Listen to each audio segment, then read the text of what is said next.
Yes, we are live now. Hello friends, this is Himanshi and welcome to Let's Learn. सभी को good evening, नमस्कार, राम राम, सत श्री अकाल, अस्सलाम वालेकुम, whatever you feel connected with. Start करेंगे आज का सेशन। आज डे 4 है और जितने भी इंपॉर्टेंट पेडागोजिकल कॉन्सेप्ट्स हैं जो आपके लगभग हर एक सब्जेक्ट में देखने को मिल सकते हैं सीटेट में या टीचिंग एग्जाम्स में और इम्पॉर्टेंट हैं अगर देखें तो एनईपी है आपका, एनईपी 2020 है। बहुत सारे क्वेश्चंस पिछली बार पूछे गए, अलग अलग एग्जाम्स में एनईपी के क्वेश्चंस पूछे जा रहे हैं। तो एनईपी के कॉन्सेप्ट को समझेंगे, उसके बाद सीसीई है, इंक्लूसिव एजुकेशन है, आरटीई है, एनसीएफ 2005 है। तो ये 4-5 डॉक्यूमेंट्स हैं जो बहुत महत्वपूर्ण है जानना आपके लिए एज अ टीचर भी, और फैक्चुअल क्वेश्चंस भी इनसे आते हैं, कॉन्सेप्चुअल क्वेश्चन भी आते हैं। तो गुड इवनिंग भाई, आ जाओ, पहले ज्वाइन कर लो। कल आपकी छुट्टी रही और आज हम मिलेंगे। डे 4 है ये महामैराथन का। महामैराथन इसलिए कह रहे हैं क्योंकि ये कई दिन से चल रही है, लगभग क्या सारे ही कॉन्सेप्ट्स हमने इन डिटेल डिस्कस किए हैं। स्टार्ट करेंगे आज जितने भी ये डॉक्यूमेंट्स हैं, क्योंकि ये डॉक्यूमेंट इतने बड़े होते हैं तो जो जो मेन पॉइंट्स हैं उन पे हम चर्चा करेंगे। एक बार ज्वाइन कर लो, शेयर वेयर कर दो आसपास, जितने भी लोग पढ़ाई करने के मूड में रहते हो। लाओ मैडम और निशा जी को हमने साथ में बिठाया ताकि हमें बोरियत महसूस ना हो, दिखते रहें लोग आसपास जो कुछ कुछ बातें कर रहे हों, हंस रहे हों, जिन्हें देख के हंसने का मन करे, जो जोकर से भी ज्यादा विचित्र हों। मतलब समझ पा रहे हैं ना? ये ऐसे देखिएगा। एक बार स्टार्ट करते हैं, आ जाइए एक बार फटाफट से। इससे पहले एक और छोटी सी इन्फॉर्मेशन है। इस संडे यानी परसों 11 दिसंबर आपका एक ऑफलाइन सेशन है जो कि फ्री है, इसमें एंट्री फ्री है। और ऐसी बहुत सारी चीजें हमने टीचिंग एग्जाम्स में की हैं जो बाकी लोगों ने भर भर के फॉलो की हैं, कॉपी कह लीजिए आप। But how does it matter, इसको हम नेगेटिव नहीं मानते, इसको पॉजिटिव मानते हैं कि अगर कोई इंस्पायर होकर कोई अच्छा काम करे तो अच्छी बात है। अभी फ्री ऑफलाइन क्लासेस भी आपको देखने को मिल रहे हैं, लोग कर रहे हैं। मीटअप्स की शुरुआत हमने की, अगर हम कहें तो, जो टीचिंग एग्जाम्स की अगर बात कर रहे हैं, ऐसी बहुत सारी चीजें हमने की हैं। और ये खुशी की भी बात है, इसमें कोई दुख की बात नहीं है। चाहे वो मैराथन सेशंस की शुरुआत रही हो, दुनिया भर की ऐसी चीजें हैं जो हम लोगों ने की हैं और फिर बाद में सभी ने उनको अपनाया है। तो अच्छी बात है, हमारी डाइवर्जेंट थिंकिंग लोगों को काम आती है और आप लोगों की थोड़ी बहुत मदद होती है। खैर स्टार्ट करते हैं, समझते हैं क्या कहानी है। ये आपका एड्रेस है near करियरविल tower, near Adarsh Nagar metro station, GTB नगर के बाद मॉडल टाउन, उसके बाद आपका आदर्श नगर ही है if I am not wrong. तो यहाँ आप मिलेंगे परसों 1 बजे से मेरा सेशन आपके साथ होगा। 1 से 4 तक, 5 तक, जितनी भी देर जाएगा। अगर आपके केवीएस से लगे, किसी का कोई भी डाउट है, आपको लगता है कि मन है बैठ करके डिस्कशन करने का आमने सामने, ये फ्री है सेशन, कहीं पे भी 1 रुपया दे मत दीजिएगा, कोई रजिस्ट्रेशन नहीं कराना है और मजे से पढ़ेंगे। ईवीएस के नोट्स जितने लोग मांग रहे हैं मंडे मिल पाएंगे, हमारे typist ji out of station है और बट मंडे मिल जाएंगे आपको। इंग्लिश मीडियम के नोट्स ईवीएस के ऑलरेडी दिए हुए हैं, हालांकि वो थोड़े से इंप्रूव्ड वर्जन में मिल जाएंगे आपको। लेकिन अभी जिनका वेस्ट बंगाल टेट है 11 को, इतने वो इंग्लिश वाले नोट्स पढ़ लीजिएगा। और मैथ्स पेडागोजी भी इन बिटवीन है अभी, तो WB टेट वालों के लिए तो नहीं, बट सीटेट के एग्जाम से पहले वो मिल जाएगी। चलिए फिर कहानी शुरू करें। आप लोग ज्वाइन कर चुके हैं अगर, बहुत बढ़िया। लाइक शेयर सब्सक्राइब आप करते रहिएगा जैसे जैसे आप आए। टेलीग्राम चैनल पर पीडीएफ्स, ये जो नोट्स हैं, जैसे सीडीपी के नोट्स हैं, हिंदी पेडागोजी के नोट्स हैं, इंग्लिश पेडागोजी के नोट्स हैं, टेलीग्राम चैनल का लिंक आपको इधर डिस्क्रिप्शन बॉक्स में और कमेंट सेक्शन में भी दिया है, वहां से डाउनलोड कर लीजिएगा। नोट्स एकदम फ्री नोट्स हैं, इनको पढ़िए। जो आपके ये चाइल्ड डेवलपमेंट वाले नोट्स हैं वो हैं कुछ 47 पेज के आसपास, हिंदी और इंग्लिश के 26 पेज 30 पेज ऐसे ऐसे नोट्स हैं, तो उनको आप पढ़िए। आज हम सबसे पहले नेशनल एजुकेशन पॉलिसी, क्योंकि ये नया डॉक्यूमेंट है तो इसको बार बार रिवाइज करना बहुत जरूरी है, और इसको पढ़ने से पहले एक बार ये ब्लूम चचा को देखना जरूरी है ना। B for Bloom. तो ब्लूम कह रहे हैं कि 3 चीजें इन्होंने महत्वपूर्ण बताई थी जो यहाँ पर भी महत्वपूर्ण ही रहेंगी। कोई बात नहीं, ज्वाइन कर लीजिए आराम से, तभी शुरू करेंगे, ठीक है जी। कोई बात नहीं, लिखने वाली एस्पिरेंट हो जाएगा आपका, घबराओ नहीं, आपने घबराना नहीं है, ठीक है। कोई दिक्कत परेशानी? बहुत बढ़िया, आपकी नई लर्नर हूं, प्रियंका कह रही हैं। चलिए कहानी शुरू करें। अगर हम कहें तो ये ब्लूम टैक्सोनॉमी है, कैप से आपको याद रखना है। और नेशनल एजुकेशन पॉलिसी साफ साफ कह रही है कि जो आप 360 डिग्री असेसमेंट की बात कर रहे हो, 360 डिग्री होलिस्टिक यानी सर्वांगीण आकलन की बात कर रहे हो, उसमें जो आपका आकलन है, जो लर्निंग है, उसमें सीएपी कैप मॉडल फॉलो होना चाहिए। इसका क्या मतलब है? आप बच्चे के संज्ञान, हेड, जिसकी बात पेस्टोलॉजी और महात्मा गांधी भी कर रहे थे, यानी बच्चे के संज्ञान, उसकी थिंकिंग स्किल्स, जो भी उसकी ब्रेन पावर्स हैं, attention, memory, perception, decision making, thinking, reasoning, जितनी भी चीजें जो दिमाग से होती हैं, बच्चों को ऐसे पढ़ाइए कि उसके दिमाग में भी चीजें सेट हों, दिमाग से भी चीजें वो यूज कर पाए, सोच पाए, समझ पाए। उसके हार्ट यानी emotions, affective domain, A for affective domain, cap लगाने वाली, C for cognitive, A for affective यानी उसके इमोशन से। ऐसे उदाहरण दीजिए जो उसके जीवन से जुड़े हुए हों, जो ऐसी एक्टिविटीज कराइए जो उसके दिल पे लगे बात, ठीक, मतलब इमोशनली आप उसको कनेक्ट कर पाए। फिर थर्ड चीज है साइकोमोटर, सीएपी कैप यानी गत्यात्मक, ऐसी एक्टिविटीज जिनमें वो फिजिकली इन्वॉल्व हो। तो इन तीनों ही एस्पेक्ट्स को शामिल करने की बात एनईपी नेशनल एजुकेशन पॉलिसी 2020 करती है, ये बात हम ध्यान रखेंगे। तो गत्यात्मक पक्ष यानी फिजिकल स्किल्स, अफेक्टिव यानी एटीट्यूड या सेल्फ, कॉग्निटिव यानी मेंटल स्किल्स। अगर पूछा जाए बिहेवियर का डूइंग पक्ष किससे संबंधित है तो आपको पता है साइकोमोटर, और अगर हम पूछें फीलिंग पक्ष किससे संबंधित है आपको पता है अफेक्टिव, और कॉग्निटिव जो है वो आपका थिंकिंग पक्ष से जुड़ा हुआ है। तो इन तीनों से तीन इस तरह के क्वेश्चंस भी बनते हैं। बाकी हम इसके रिगार्ड में जो 6 लेवल्स हैं कॉग्निटिव एस्पेक्ट में वो लास्ट क्लास में डिस्कस कर चुके हैं, लेकिन ये एनईपी में भी एक महत्वपूर्ण चीज बन जाता है, तो इसको डिस्कस करना जरूरी है। ठीक है, कोई दिक्कत परेशानी? माही कह रही है मार्च में बैच ली थी पेडागोजी स्पेशल में, डिस्काउंट मिलेगा? बिल्कुल मिलेगा। अगर आप करियर व्हील पे कोई भी बैच ले रहे हैं और आप करियर व्हील के पुराने स्टूडेंट रह चुके हैं तो आपको नए बैचेस में डिस्काउंट फॉर श्योर मिलेगा। इससे मुझे याद आया केवीएस का एक बैच आया हुआ है, और जिनको सिर्फ पेडागोजी पढ़नी है, पेडागोजी स्पेशल एक बैच आया हुआ है केवीएस के लिए, सिर्फ पेडागोजी का बैच है, बिल्कुल फ्लैट डिस्काउंट पे 800 है, और वो चलेगा 60 मार्क्स 40 मार्क्स जो भी केवीएस में पेडागोजी पूछी जा रही है वो सारी हम वहां करेंगे। और जो कंप्लीट बैच है जिसमें बाकी के 10 टीचर्स हैं वो ये आपके सामने हैं। तो एडमिशन अभी ओपन है, आप देख करके डेमो लेक्चर्स, और अभी डेमो लेक्चर्स आपको यहाँ यूट्यूब पे भी एक क्लास मिल जाएगी। आप पूरे जहां पर भी आप देखना चाहते हैं आसपास जितने भी टीचर्स हैं सबको देख लीजिए, आपको पता लगेगा जब आप डेमो भी लेंगे, या वैसे भी अगर किसी से आसपास फीडबैक लेंगे, किसी ने पढ़ा होगा कि टीचर्स जो हैं वो बेस्ट टीचर्स हैं जो भी अभी ऑफलाइन ऑनलाइन सब जगह सालों से पढ़ा रहे हैं। तो नेशनल एजुकेशन पॉलिसी की जब हम बात कर रहे हैं, नेशनल एजुकेशन पॉलिसी, डॉक्टर के कस्तूरीरंगन की अध्यक्षता में एक रिपोर्ट आई 31 मई 2019 को। तो इसके जो चेयरपर्सन हैं वो कौन है? डॉक्टर के कस्तूरीरंगन। कमेटी ने इसको बनाया। एमएचआरडी का नाम बदल करके, जो ministry of human resource and development थी, मानव संसाधन विकास मंत्रालय जो था, उसको शिक्षा मंत्रालय रीनेम कर दिया गया, यानी एजुकेशन मिनिस्ट्री इसका नाम हो गया। ठीक, ये बेसिक बातें हैं।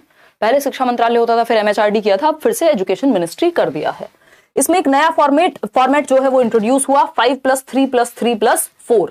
पहले क्या होता था? 10+2+3 यानी 10वीं 10 साल, फिर 2 साल आपका 11वीं 12वीं सीनियर सेकेंडरी, और सेकेंडरी 10वीं था, और आपका ग्रेजुएशन जो है वो 3 साल। ये था पैटर्न। अभी क्या क्या है? 5+3+3+4 या 10+2 स्कूल एजुकेशन अगर थी तो अभी उसको 5+3+3+4, 534 एक ट्रिक है इसकी जिससे आपको ये याद रहेगा। बस 534 में करना क्या है? 3 का स्क्वायर कर देना है, यानी 3 जो है वो 2 बार है ना। पहले 5 साल शुरुआत के फाउंडेशनल पीरियड है आपका, बिल्कुल जहां पे बुनियाद बनाई जाएगी। फिर आपका 3 साल प्रेपरेटरी, फिर आपका मीडियम, और इसका कुछ तो इन्होंने नाम रखा हुआ है, और फिर उसके बाद आपका 3 साल आपके, और 4 है आपका सेकेंडरी। तो ये है कुछ 5+3+3+4 का मॉडल जो एनईपी ने इंट्रोड्यूस किया है। 534 से याद रखना है, स्क्वायर लगा देना है, यानी 2 बार 3 है। यहाँ पे ये मिडल ही बोला है इसको, चलिए ठीक है। तो अगर हम बात करें तो ये है 5 साल की जो एजुकेशन है 3 से 8 वर्ष तक। पहले क्या होता था? छठी से, मतलब छठी बोल रही हूँ, 6 साल से 6 ईयर से फर्स्ट क्लास में बच्चा एडमिशन लेगा, और तब से हम काउंट करते थे। यहां पर क्या है? अभी ये कहा गया है कि जो प्री प्राइमरी वाले बच्चे हैं उनको 3 साल से ही, जो अर्ली चाइल्डहुड केयर एजुकेशन वाले बच्चे हैं उन्हीं को इंक्लूड कर लो सीधा। तो शुरुआत के 5 साल यानी 3 साल से 8 साल की उम्र जो है फाउंडेशनल पीरियड, मूलभूत चरण, यहाँ बेसिक लिटरेसी सिखाई जाएगी, खेलने कूदने में रहेंगे बेसिकली। फिर 3 साल हैं आपके 8 से 11 वर्ष का बच्चा प्रेपरेटरी स्टेज में है, वो बेसिक अब जाकर के वो न्यूमरेसी स्किल सीखेगा, वहां खेलेगा कूदेगा। और 3 साल उसके बाद 11 से 14 वर्ष मिडिल स्टेज हो गई आपकी। फिर आता है जिसमें आप बच्चा जो है वो 6, 7, 8 वगैरह करेगा। फिर 14 से 18 वर्ष सेकेंडरी स्टेज आ जाती है, और इसमें भी 6th ग्रेड से ही बच्चे को हम कोडिंग, वोकेशनल एजुकेशन, दुनिया भर की चीजें कराने की बात कर रहे हैं। तो ये यहाँ पे 4 चरण हैं। 5 साल जिसको फाउंडेशनल पीरियड कह रहे हैं कि बेसिक फाउंडेशनल स्किल्स आ जाएं, उसमें बेसिक खेलना कूदना, थोड़ा डेवलपमेंट उसका हो जाए। फिर 8 से 11 वर्ष की अवस्था है, न्यूमरेसी स्किल्स आ जाएं। फिर 8 से 11 में आपका प्राइमरी एजुकेशन वो लेना शुरू कर दे। फिर 11 से 14 है मिडिल स्टेज, फिर सेकेंडरी स्टेज आ जाती है। FPMS इसको हम मान के चल रहे हैं। इसको अगर आपको डिटेल में पढ़ना है, मैं करा चुकी हूँ इसको नेशनल एजुकेशन पॉलिसी पे 2 वीडियो, 3 है बट 2 तो प्रॉपर जैसे क्वेश्चंस पूछे गए हैं उस हिसाब से भी कराई है। इस बार खूब क्वेश्चंस आए हैं अलग अलग सब्जेक्ट में भी। अगर हम एनईपी की बात करें, पोल दे देंगी मैडम अगर नींद ना आई हो तो प्लीज। तो ये क्वेश्चन है आपके सामने कि जो नेशनल एजुकेशन पॉलिसी है उसने कौन से पैटर्न में बदलाव लाया है, यानी structure of school education as recommended by National Education Policy. तो आपको 534 वाली वो ट्रिक याद रखनी है ताकि आप कंफ्यूज ना हो। 3 का स्क्वायर कर देना है, ठीक। तो इसमें आंसर क्या सही होगा फटाफट से आप कमेंट करके बताएंगे। इतने में ये लिख देती हूं ताकि आपको बार बार ये चीज याद रहे भाई। 5 + 3 + 3 + 4 FPMS फाउंडेशनल पीरियड 5 साल का, प्रेपरेटरी स्टेज 3 साल की, मिडिल स्टेज 3 साल की और सेकेंडरी स्टेज 4 साल की, ठीक है। ये चारों के नाम FPMS के थ्रू ही याद रखने हैं। ए ऑप्शन एकदम सही है, आप लोग कह रहे हैं इसको अपनी मर्जी से 4 को 2 + 2, ये मैथ्स नहीं चल रहा कि हम अपनी मर्जी से लिख दें, है ना। 5 को 2 + 3 लिख दें, ऐसा नहीं चलेगा। 5 + 3 + 3 + 4 जब तक ये ऑप्शन में है तब तक कोई और ऑप्शन हमें चूज करने की आवश्यकता नहीं है। 96% लोग आंसर सही दे रहे हैं, मतलब इसमें भी लोग हैं जो गड़बड़ कर रहे हैं आंसर में, मतलब इसमें भी 4% लोग हैं जिनको सही उत्तर देने में समस्या हुई। तो A option is the right answer. आगे बढ़ेंगे और समझेंगे। अब आप सो सकती हैं फिर से, देखिएगा। तो ये पुराने जमाने की बात है, एक समय पे क्या होता था, एजुकेशन ऐसे वर्क करती थी। 10 साल + 2 साल, यानी 6 साल की उम्र में पहली क्लास में बच्चा जाता था, मतलब अभी भी यही है बट अब चेंजेस आ जाएंगे नेशनल एजुकेशन पॉलिसी की वजह से।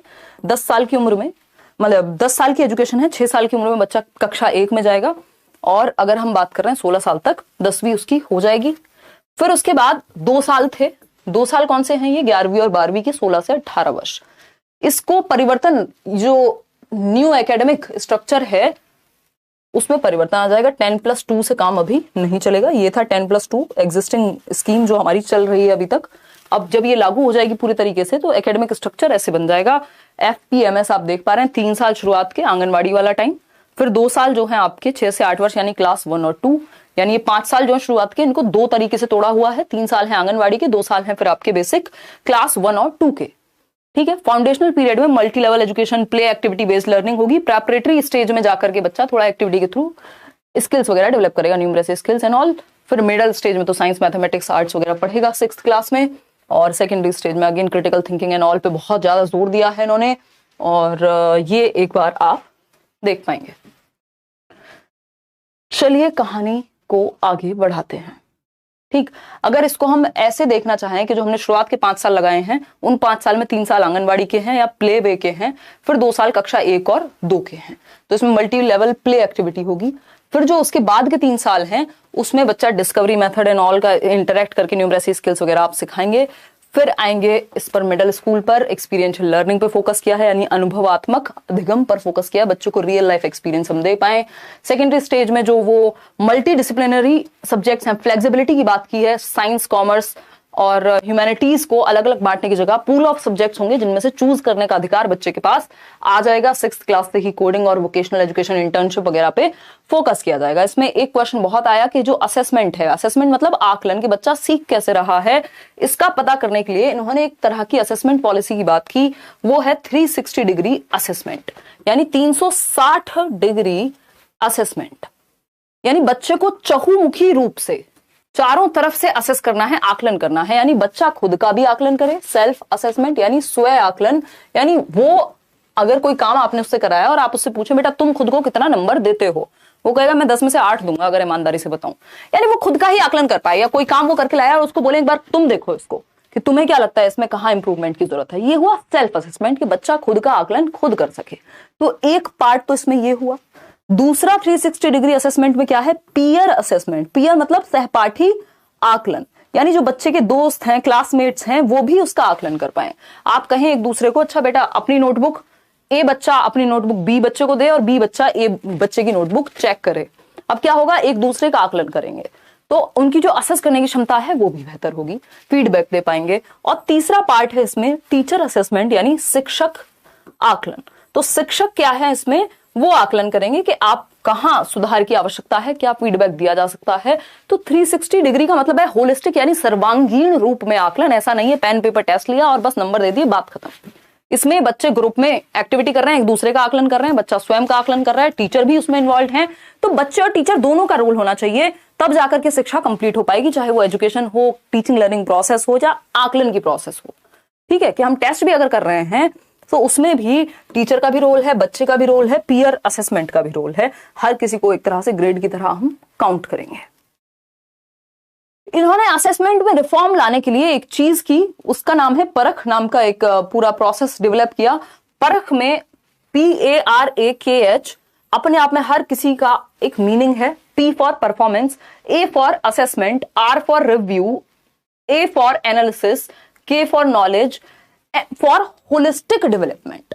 तो ये हमें ध्यान रखना है। ये जो परख बॉडी बनाई गई एक तरह से असेसमेंट रिफॉर्म्स में, और इसमें बात हुई कि बच्चों को 21वीं शताब्दी के जो कौशल हैं, 21st सेंचुरी स्किल्स, जैसे क्रिटिकल थिंकिंग है, डिजिटल लिटरेसी है, ये सब जरूरी चीजें हैं आज की डेट में, क्योंकि इंफॉर्मेशन का युग है। आप ऐसा नहीं किसी ने कुछ भी बताया और मान लिया, आपको उसकी समालोचनात्मक चिंतन उसका करना पड़ेगा, डिजिटली लिटरेट होना पड़ेगा, कोऑपरेशन एंड ऑल, ये सारी चीजें 21वीं सदी के कौशलों में आती हैं। अभी पढ़ेंगे कि 21वीं सदी के कौशल होते क्या हैं।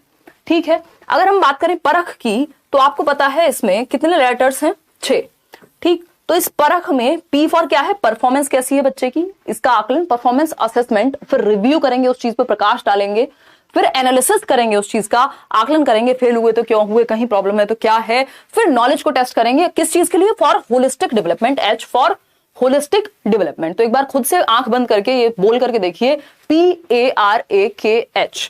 ठीक, एक बार इसको ऐसे लिख लेते हैं यहां, क्योंकि पेपर में दिमाग में चीजें टिकनी चाहिए। इस बार एग्जाम वैसे भी कॉन्सेप्चुअल है, PA मतलब ज्यादा कॉन्सेप्चुअल है पहले से, परख। ठीक है, तो P for performance, A for क्या होगा बताओ फटाफट से? Assessment, R for review, A for analysis, K for knowledge, for holistic development. ये हुआ परख का फुल फॉर्म, पता होना चाहिए। चाहे आप DT+ में बैठने जाएं, KVS में बैठने जाएं, किसी भी एग्जाम को आप देने जा रहे हैं, ये चीजें पढ़ के ही जानी है। पेडागोजिकल ऐसे कॉन्सेप्ट्स हैं, चाहे वो NEP हो, RTE हो, इंक्लूसिव एजुकेशन हो, CCE हो, NCF हो, ये सब पढ़ने हैं। अगेन ये बात मैं आपको शुरुआत में ही बता चुकी हूं कि होलिस्टिक प्रोग्रेस कार्ड की बात की है।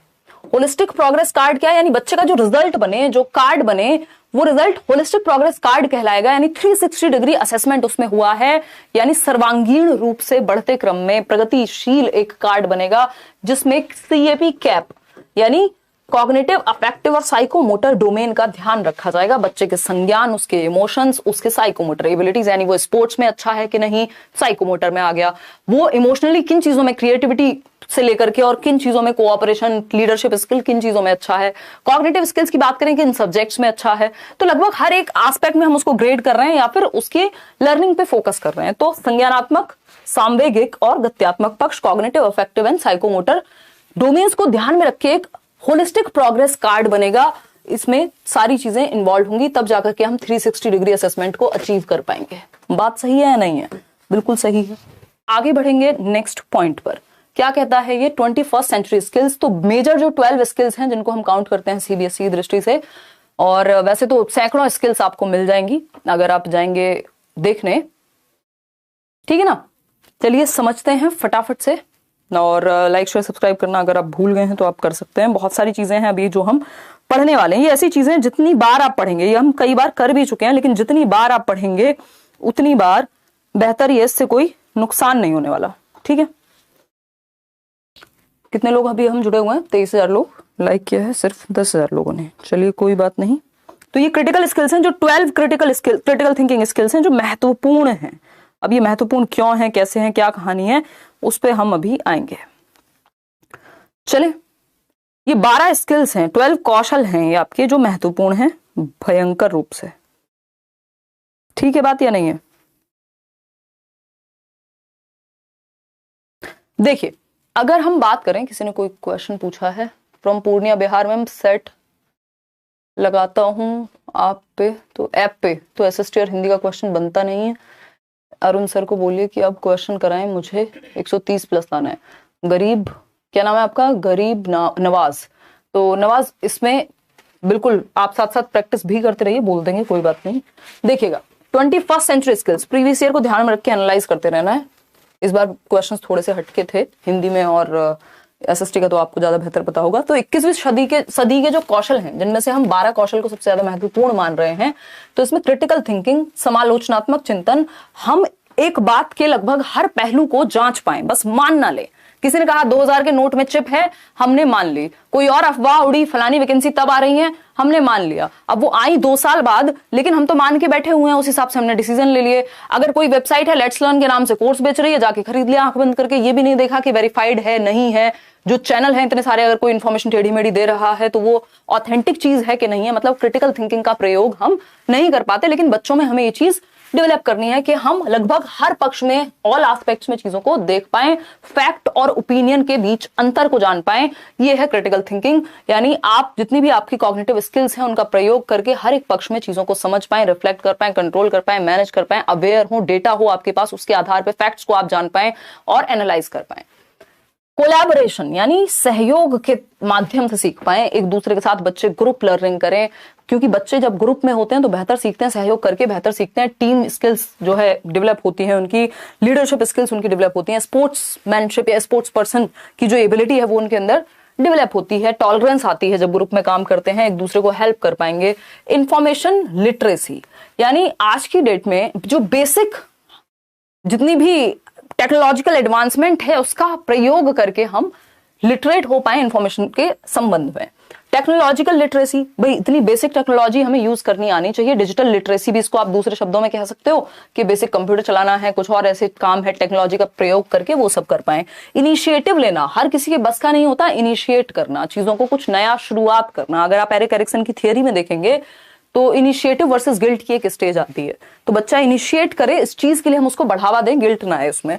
सोशल स्किल्स बच्चे की डेवलप हो, कैसे ग्रुप में काम करना है, कैसे समाज के प्रति आगे बढ़ाना है। लर्निंग एक सोशल क्या है, प्रोसेस है, कैसे सब साथ में मिलकर के आएंगे, कोऑपरेट करेंगे, जो भी प्रॉब्लम्स हैं उन प्रॉब्लम्स को सॉल्व करेंगे, डिसीजन लेंगे। क्रिएटिविटी, रचनात्मकता को बढ़ावा देना है, कुछ नया करने पे बल हो, कुछ नया सोचने पे हम जोर दे पाए। ठीक है, कोई दिक्कत परेशानी नहीं है इस बात को समझने में। कम्युनिकेट करना अपने आप में, कम्युनिकेशन क्या है, एक स्किल है, और आज के दौर में अपनी बात को ढंग से कह पाना अपने आप में बहुत बड़ी स्किल है। तो कम्युनिकेशन भी एक ऐसी स्किल है जो जरूरी है ना। संप्रेषण का कौशल, तनिष्क कह रहे हैं मैम संडे को सीट मिल जाएगी ना, मैं बिहार से दिल्ली आ गया हूं, बट आपका एक ऑफलाइन क्लास देखा था, बहुत ज्यादा ही स्टूडेंट्स थे। तनिष्क मेरे ख्याल में मिल जानी चाहिए, क्योंकि हमने बहुत कम टाइम पहले ही बताया, कल या परसों ही आपको इन्फॉर्म किया इस चीज के बारे में। तो बाकी तो अरे कर लेंगे यार मैनेज, क्या दिक्कत है, खड़े होके बैठ के जैसे होगा मैनेज कर लेंगे, थोड़ा पहले आ जाना और क्या है। देखिएगा, अगर हम बात करें, बहुत बढ़िया, मिलेंगे परसों। फिर आता है मीडिया लिटरेसी, यानी मीडिया के भी इतने सारे साधन है आज की डेट में, उनके बारे में आप लिटरेट हो। लीडरशिप स्किल्स आपके अंदर डेवलप हो, एक दिशा दे पाए आप औरों को भी, खुद को भी। प्रोडक्टिविटी, कैसे आप समय को सही तरीके से यूज कर पाए, चीजें जो करना चाहते हैं वो कर पाए। डांस भी कर लो तुम बैठे बैठे। फ्लेक्सिबिलिटी, यानी हम रिजिड ना हो, हमारे अंदर चेंज होने की क्षमता हो, जब समय बदलता है तो हम भी बदल पाए। तो ये चेंज वाली जो एबिलिटी है, यही फ्लेक्सिबिलिटी है यहाँ। तो ये 12 स्किल्स हैं जिनको हम critical thinking, 21st century skills कह रहे हैं, कि 21वीं शताब्दी के कौशल हैं जो जरूरी है कि हम स्कूल्स में बच्चों को अलग अलग एक्टिविटी के माध्यम से सिखाएं। चाहे उनको हम ट्रिप पे ले जाके सिखा रहे हैं, कुछ चीजें एक्टिविटीज अलग अलग करवा रहे हैं तब सिखा रहे हैं, एंड ऑल। ठीक। Reduction in curriculum content to enhance essential learning and critical thinking, यानी कि हम क्या कर रहे हैं, जो करिकुलम है उसको थोड़ा सा घटा दें, ऐसा ना हो बच्चे से भारी बस्ता हो। एक रिपोर्ट आई थी 1992-93 में, लर्निंग विदाउट बर्डन की, यानी बोझ ना बन जाए अधिगम बच्चे पे। तो इसेंशियल लर्निंग और क्रिटिकल थिंकिंग पे फोकस करके करिकुलम का लोड बहुत ज्यादा नहीं बढ़ाना, उसको कम करना है, रिडक्शन करना है उसमें पाठ्यचर्या में। और करिकुलम क्या है, करिकुलम में सब कुछ आता है स्कूल में, जो पैर रखने से लेकर के, कदम रखने से लेकर बाहर निकलने तक करिकुलम सब कुछ है। पाठ्यचर्या करिकुलम का एक हिस्सा होता है, सिलेबस, पाठ्यक्रम। चलिए थोड़ा सा फास्ट करते हैं। जेंडर इंक्लूजन फंड हो, कि भाई हम जेंडर पैरिटी की बात कर रहे हैं, तो अगर हम स्पेशली फीमेल्स को भी इंक्लूड कर रहे हैं तो उसके लिए कुछ एक्स्ट्रा हम एफर्ट्स डाल पाए। ठीक। केजीबीवी जो आपकी कस्तूरबा गांधी बाल विद्यालय है, उनको ग्रेड 12 तक हम इन्वॉल्व कर पाए। Reduction in the curriculum to core concepts, ये ध्यान रखनी है ये लाइन, कि जो करिकुलम में रिडक्शन है, कमी है पाठ्यचर्या में, वो कोर कॉन्सेप्ट्स, यानी जो कोर कॉन्सेप्ट्स हैं उनको हम सिखा पाए। बाकी हम रिड्यूस कर दें करिकुलम को, बहुत ज्यादा बड़ा नहीं होना चाहिए, लेंथी नहीं होना चाहिए करिकुलम, यानी पाठ्यचर्या आपकी। करिकुलम और पेडागोजी जो है स्कूल्स में, वो लर्निंग कैसी होनी चाहिए, होलिस्टिक होनी चाहिए। ये वर्ड्स पे ध्यान दीजिएगा। सर्वांगीण यानी लगभग हर एक पक्ष को इंक्लूड करे, इंटीग्रेटेड हो, एक सब्जेक्ट दूसरे सब्जेक्ट से जुड़ा हुआ हो, एंजॉयबल हो यानी बच्चे आनंद ले पाए, और एंगेजिंग यानी वो बच्चे क्या है, एक्सप्लोर कर रहे हो, इन्वॉल्व हो, उनका मन लगा रहे लर्निंग में। बात तो ठीक है। रिकॉग्नाइज कर पाए, आइडेंटिफाई कर पाए, फोस्टर कर पाए हम हर एक बच्चे की यूनिक कैपेबिलिटी को। हर एक बच्चा क्या है, विशिष्ट है, अपने आप में कुछ यूनिक रखता है तनिष्क, तो हम उस चीज का ध्यान रख पाए।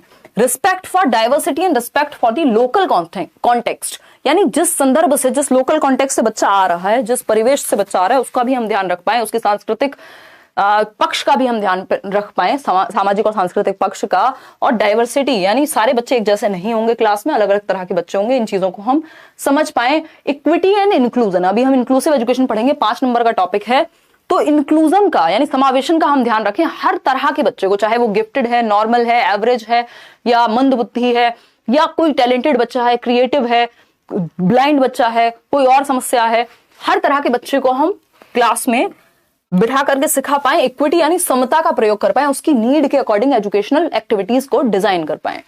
अब आती है जेंडर आइडेंटिटीज को हम ध्यान में रखें, सोशियो कल्चरल आइडेंटिटीज को हम ध्यान में रखें, किसी को नीचा और ऊंचा ना दिखाएं, ज्योग्राफिकल आइडेंटिटीज, कौन किस ज्योग्राफी से आ रहा है, तो हर एक बच्चे को इंक्लूड करना है, उसके जो भी क्षमताएं वो लेकर के आए परिवेश से अपने। डिसेबिलिटीज को हम इंक्लूड कर पाए, सोशियो इकोनॉमिक कंडीशंस का ध्यान रख पाए बच्चों की, socially and economically disadvantage groups बनाए जाएं जो स्पेशली काम करें उन लोगों के लिए जो सोशली और इकोनॉमिकली डिसएडवांटेज हैं, यानी वंचित हैं सामाजिक और आर्थिक रूप से। इसको नोट कर लीजिएगा, SCDGs, ये सब मैंने नोट्स में आपको दिया है, अगर नोट नहीं भी कर रहे हैं तो ध्यान जरूर रखेंगे इस चीज का। अगर लैंग्वेज के विषय में हम बात कर रहे हैं तो NEP आपको कह रही है कि 3 लैंग्वेज फॉर्मूला को फ्लेक्सिबली यूज करना है। 3 लैंग्वेज फॉर्मूला क्या था कि 3 भाषाएं प्राथमिक स्तर पर पढ़ाई जाएं, जिसमें से पहली भाषा मातृभाषा होनी चाहिए, दूसरी भाषा, अगर मातृभाषा हिंदी नहीं है तो दूसरी भाषा हिंदी होगी, तीसरी भाषा कोई भी मॉडर्न इंडियन लैंग्वेज है, इंग्लिश हो जाएगी। तो ये एक बेसिक बात हुई। No language is being imposed, इस बात का ध्यान रखिएगा, बहुत क्वेश्चन पूछे गए हैं। किसी भी भाषा को आप थोप नहीं सकते बच्चे पे, अप्लाई नहीं कर सकते, इम्पोज नहीं कर सकते, उसको अपनी मदर टंग यानी मातृभाषा का प्रयोग करने की स्वतंत्रता होनी चाहिए, अपनी चॉइस से वो लैंग्वेज पढ़ पाए। मदर टंग और रीजनल लैंग्वेज टिल ग्रेड 5, कक्षा 5 तक जो क्षेत्रीय और मातृ भाषा है उसकी, जो घर में यूज करता है, होम लैंग्वेज है, नेटिव लैंग्वेज है, उसका आप प्रयोग उसको करने देंगे। बच्चे की मातृभाषा को डिस्करेज यानी हतोत्साहित नहीं करना होता। फिर आती है Sanskrit as an option at all levels, यानी बेसिकली जो आपकी इंडियन क्लासिकल लैंग्वेजेस हैं उनको एक ऑप्शनल की तरह रखने देना है स्कूल्स में। संस्कृत क्या है, एक ऑप्शनल की तरह होनी चाहिए बच्चे के पास, वो जिस लेवल पे पढ़ना चाहे, एक ऑप्शनल सब्जेक्ट के रूप में, एडिशनल सब्जेक्ट के रूप में। जितनी भी सांस्कृतिक भाषाएं क्लासिकल लैंग्वेजेस हैं उनको आप एक ऑप्शनल या एडिशनल सब्जेक्ट के रूप में रख पाएंगे। तो 3 लैंग्वेज फॉर्मूला को यूज करना है। मल्टीलिंगुअल कंट्री है तो फ्लेक्सिबिलिटी होनी चाहिए कि बहुभाषिता का प्रयोग कर पाए, यानी जो NCF कहता था उसी बात को बढ़ावा दिया है कि मल्टीपल भाषाएं देश भर में चलती हैं। हम कहते हैं कि कोस कोस पे पानी बदले 3 कोस पे वाणी, तो जो भाषाओं का जो चेंज है या बहुत ज्यादा डाइवर्सिटी है, विभिन्नता है लैंग्वेज को लेकर के इंडिया में, उसको हम ध्यान रख पाए और एक क्लास में मल्टीपल लैंग्वेज बोलने वाले पढ़ने वाले बच्चे हों। ISL को बढ़ावा देना यानी इंडियन साइन लैंग्वेज को हमें प्रमोट करना है, ये एक बेसिक सी बात है। तो लैंग्वेज के कॉन्सेप्ट में, लैंग्वेज के कॉन्टेक्स्ट में ये सारी बातें हैं। अब आते हैं इंक्लूसिव एजुकेशन पे। ये थी NEP के मेन मुद्दे। हालांकि मैंने अलग से एक सेशन बनाया हुआ है, 2 सेशन इवन NEP पे, और एक पुराना है 3। अब इंक्लूसिव एजुकेशन, क्योंकि जो भी इनके मेन पॉइंट्स हैं उनको समझना बहुत जरूरी है। इस टाइम पर, पेपर के टाइम पे सारी चीजें रिवाइज हो जानी चाहिए। स्पीड थोड़ी ज्यादा है तो आप कम कर लीजिएगा अगर आपको लगे कि समझने में तकलीफ हो रही है तो, है ना। तकलीफ समझते हैं।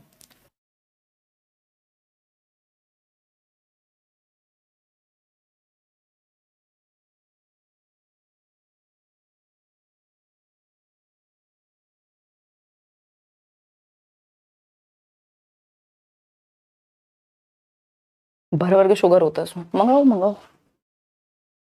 निशा कॉफी ऑर्डर करने के मूड में है। खाना प्लेट लगवा दें तुम्हारी। शांतनु क्या कह रहे हैं, I am fan ma'am. By the way marathon class में CTET मॉडल पेपर भी कराइएगा, एग्जाम से पहले कुछ क्रिएटिव हो जाएगा। अरे बिल्कुल कर लेंगे शांतनु, क्वेश्चंस कराएंगे यार, अभी तो डोंट वरी, कराएंगे मॉडल भी करा देंगे। देखिएगा, अगर हम बात करें समावेशी शिक्षा यानी इंक्लूसिव एजुकेशन, 5 नंबर का टॉपिक है आपके CTET में, और लगभग हर एक एग्जाम में जहां पे भी टीचिंग एग्जाम की बात हो रही है इंक्लूसिव एजुकेशन से क्वेश्चन आता ही है। समावेशी का अगर जो वर्ड है इंक्लूसिव, इंक्लूसिव मतलब इंक्लूड करने से बना है, सबको इंक्लूड करना है, education for all. Education for all यानी सभी के लिए शिक्षा। ये बहुत ही पॉजिटिव वर्ड है, पूरे एग्जाम में आप इसको ध्यान में रख सकते हैं।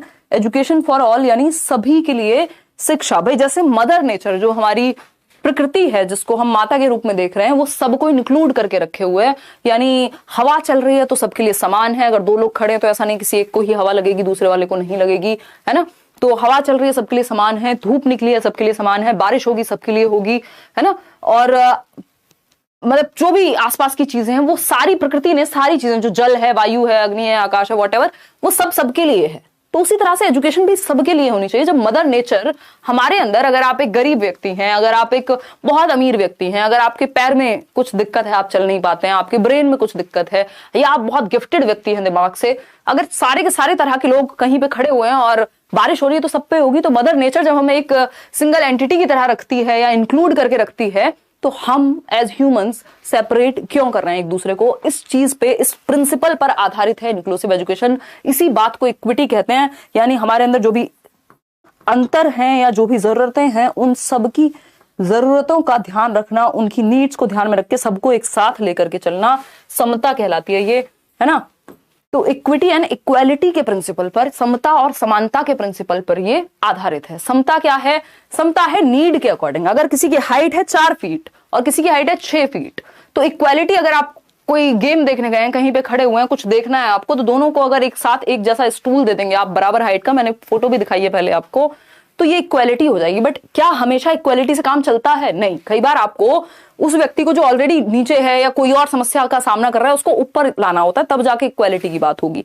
तो इक्विटी क्या है? नीड के अकॉर्डिंग। अगर आपको लग रहा है किसी की हाइट कम है, तो उसको थोड़ा आप हाइट वाला एक सीढ़ी देंगे जो ज्यादा हाइट रखती होगी 6 फीट वाले व्यक्ति से। इसी के आधार पर रिजर्वेशन, अगर हम देख रहे हैं आरपीडब्ल्यूडी एक्ट में और भी बहुत सारी चीजों में दिए जाते हैं कि हम जॉब्स में रिजर्वेशन दे रहे हैं, सीटेट में भी हम एक्स्ट्रा टाइम दे रहे हैं जो लोग ब्लाइंड हैं या किसी को कोई भी एक डिसेबिलिटी है तो उन लोगों के लिए। क्यों? क्योंकि इक्विटी का ध्यान रख रहे हैं। तो समता यानी एज पर नीड, समता को ध्यान में रखते हुए क्वालिटी और इक्विटी के प्रिंसिपल पर आपकी इंक्लूसिव एजुकेशन आधारित है। ठीक है, कोई दिक्कत परेशानी अगर है तो बताइए। कोई दिक्कत नहीं है उससे विकास? ठीक। फिरदौस क्या कह रहे हैं? संडे को तो आप बिजी रहेंगे ऑफलाइन क्लास में, तो निशा मैडम को छुट्टी दे दीजिए हमारे। हाँ फिरदौस, कुछ काम वाम कर लो यार, क्यों फालतू ब्लॉक होने के काम करते हो। देखो एक बार, निशा मैडम भी बिजी रहेंगी, इनको वहीं बुला लेंगे। ठीक। इक्विटी यानी समता और इक्वालिटी के प्रिंसिपल पे आधारित है इंक्लूसिव एजुकेशन। इंक्लूसिव एजुकेशन कहती है कि समावेशी शिक्षा के अंतर्गत बच्चों की जरूरतों के आधार पर शिक्षा, यानी एक बच्चा, हर तरह का बच्चा इंक्लूडेड है। एजुकेशन फॉर ऑल है। कहा जाता है कि पृथकीकरण या अलगाव प्रकृति के नियमों के विरुद्ध है, यानी segregation is against the law of nature. यानी अलग थलग नहीं करना है बच्चे को कि अच्छा तुम्हें दिखाई नहीं देता है, तुम उन बच्चों के साथ बैठो। 5 बच्चे जिनको दिखाई देने में समस्या है उनको अलग रखेंगे, 5 बच्चे जिनको चलने में समस्या है उनको अलग रखेंगे, ब्लाइंड स्कूल अलग है, कोई और तरह का स्कूल अलग है। ये नहीं करना। एक रेगुलर स्कूल सिस्टम में, यानी एक सामान्य स्कूल के अंदर बैठ करके हर तरह का बच्चा पढ़ सके, यही है इंक्लूसिव एजुकेशन।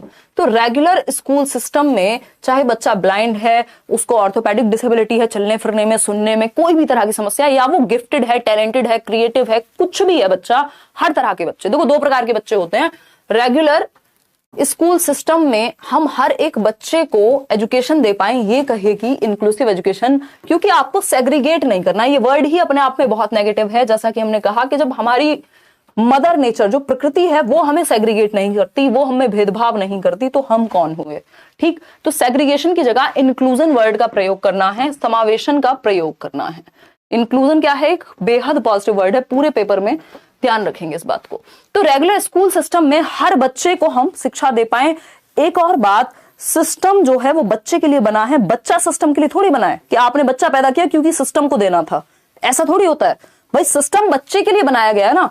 तो आप सिस्टम में चेंज लाते हैं। कहां चेंज लाएंगे? सिस्टम में चेंज लाएंगे, स्कूल में चेंज लाएंगे, बिल्डिंग में चेंज लाएंगे बच्चे के लिए, ना कि बच्चे में चेंज लाएंगे कि बेटा तुम चल नहीं पाते, जाओ टांगों का इलाज कराओ, कुछ और कराओ, नई टांगे लगवा लो, कल से दौड़ के आना, नहीं तो मत आना। ऐसा थोड़ी होता है।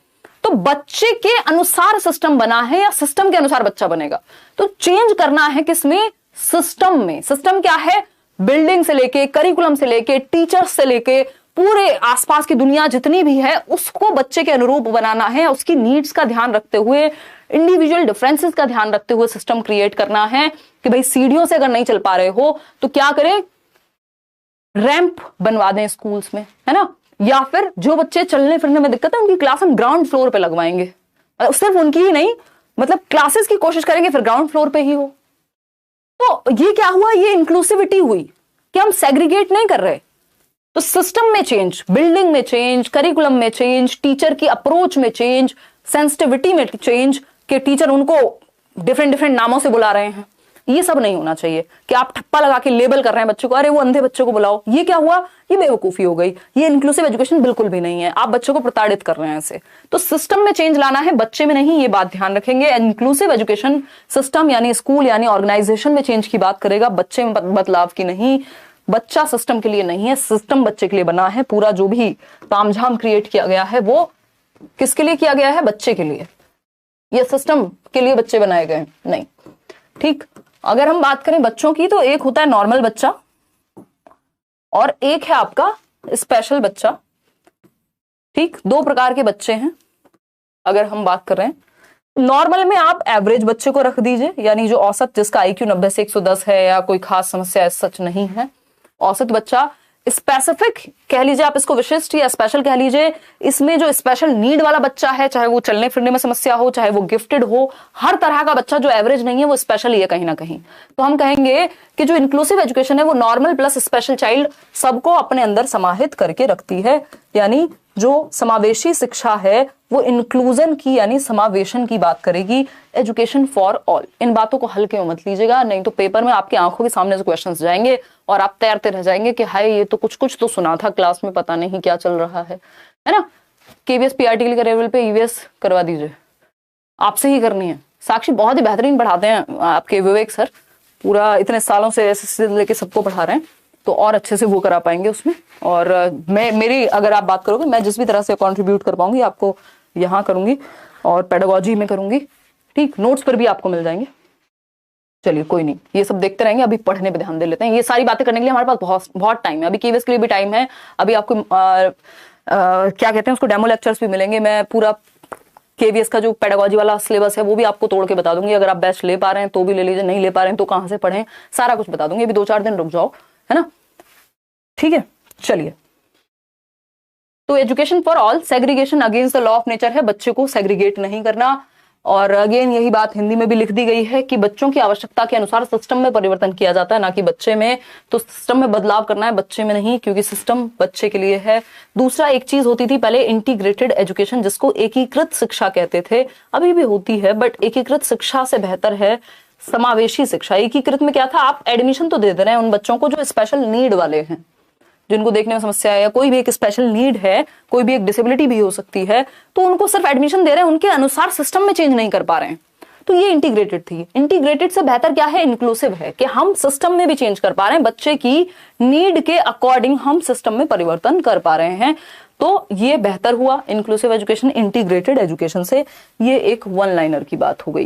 ये नोट्स फ्री हैं, पढ़ लीजिएगा डाउनलोड करके, बाद में आप आस पड़ोसियों को भी कहेंगे कि बहुत अच्छा हुआ, चाहे आपने दुनिया के किसी टीचर, दुनिया की किसी किताब, दुनिया के किसी नोट्स कहीं से भी पढ़ा हुआ है। ये 47 पेज जरूर पढ़ के जाइएगा, इसमें भी कुछ क्वेश्चंस हैं, देखिएगा। अगर हम बात करें, मतलब क्वेश्चंस तो एक्स्ट्रा में है, कॉन्सेप्ट तो हैं ही सारे, तो अगर वो क्वेश्चन वाले पेज हटा देंगे तो और कम हो जाएंगे, ठीक। हिंदी के भी इंग्लिश के भी नोट्स मैं दे चुकी हूँ, पेडागोजी के, मैथ्स के और ईवीएस के आपको मिलेंगे, पेपर से पहले मिल जाएंगे, डोंट वरी। देखिएगा, अगर हम बात कर रहे हैं, ये सब छोड़ दीजिएगा, अभी ज्यादा इंपॉर्टेंट नहीं है, ये संयुक्त राष्ट्र संघ की बात हो रही है, यूएन की। तो यूनाइटेड नेशंस की अगर हम बात करें तो 1993 में ये कहा गया था कि जो लोग वंचित हैं, डेप्राइव्ड हैं किसी भी तरह से, चाहे कोई बच्चा आर्थिक रूप से, यानी उसके पास उतना पैसा नहीं है कि वो पढ़ पाए, एजुकेशन ले पाए, चाहे फिजिकली उसको कोई प्रॉब्लम है, चाहे देखने में उसको प्रॉब्लम है, डेफ एंड डम्ब है, ब्लाइंड है, कोई भी प्रॉब्लम अगर है, या बौद्धिक स्तर में कुछ किसी का आईक्यू बिल्कुल ही कम है, तो हम उसको भी पढ़ा पाए, मतलब हर बच्चे को इंक्लूड कर पाए। किसी के सेंसेस में कोई दिक्कत है, स्त्री पुरुष से लेकर के किसी भी तरह का भेदभाव नहीं हो, इस चीज को ध्यान में रखें। इसके आधार पर फिर आपका इंक्लूसिव एजुकेशन निकल करके आई। ये यूएन की मीटिंग में 1993 की बात हो रही है। अब एक और चीज है जो इंक्लूसिव एजुकेशन की जब हम बात कर रहे हैं तो डिसेबल्ड बच्चों की बात आती है, और डिसेबल्ड बच्चों के लिए भारत में 6 से 18 वर्ष तक फ्री एंड कंपलसरी एजुकेशन का प्रावधान है। नॉर्मल बच्चों के लिए जब आप अभी आरटीई पढ़ेंगे, राइट टू एजुकेशन एक्ट, तो उसमें 6 से 14 वर्ष के बच्चे फ्री यानी फ्री एंड कंपलसरी, निःशुल्क एवं अनिवार्य शिक्षा। लेकिन जब बात उसी की डिसेबिलिटी की आती है तो डिसेबल्ड बच्चों के लिए 6 से 18 वर्ष है। आरपीडब्ल्यूडी एक्ट में अलग से ये बात कही गई है, अभी आरपीडब्ल्यूडी एक्ट हम करने वाले हैं।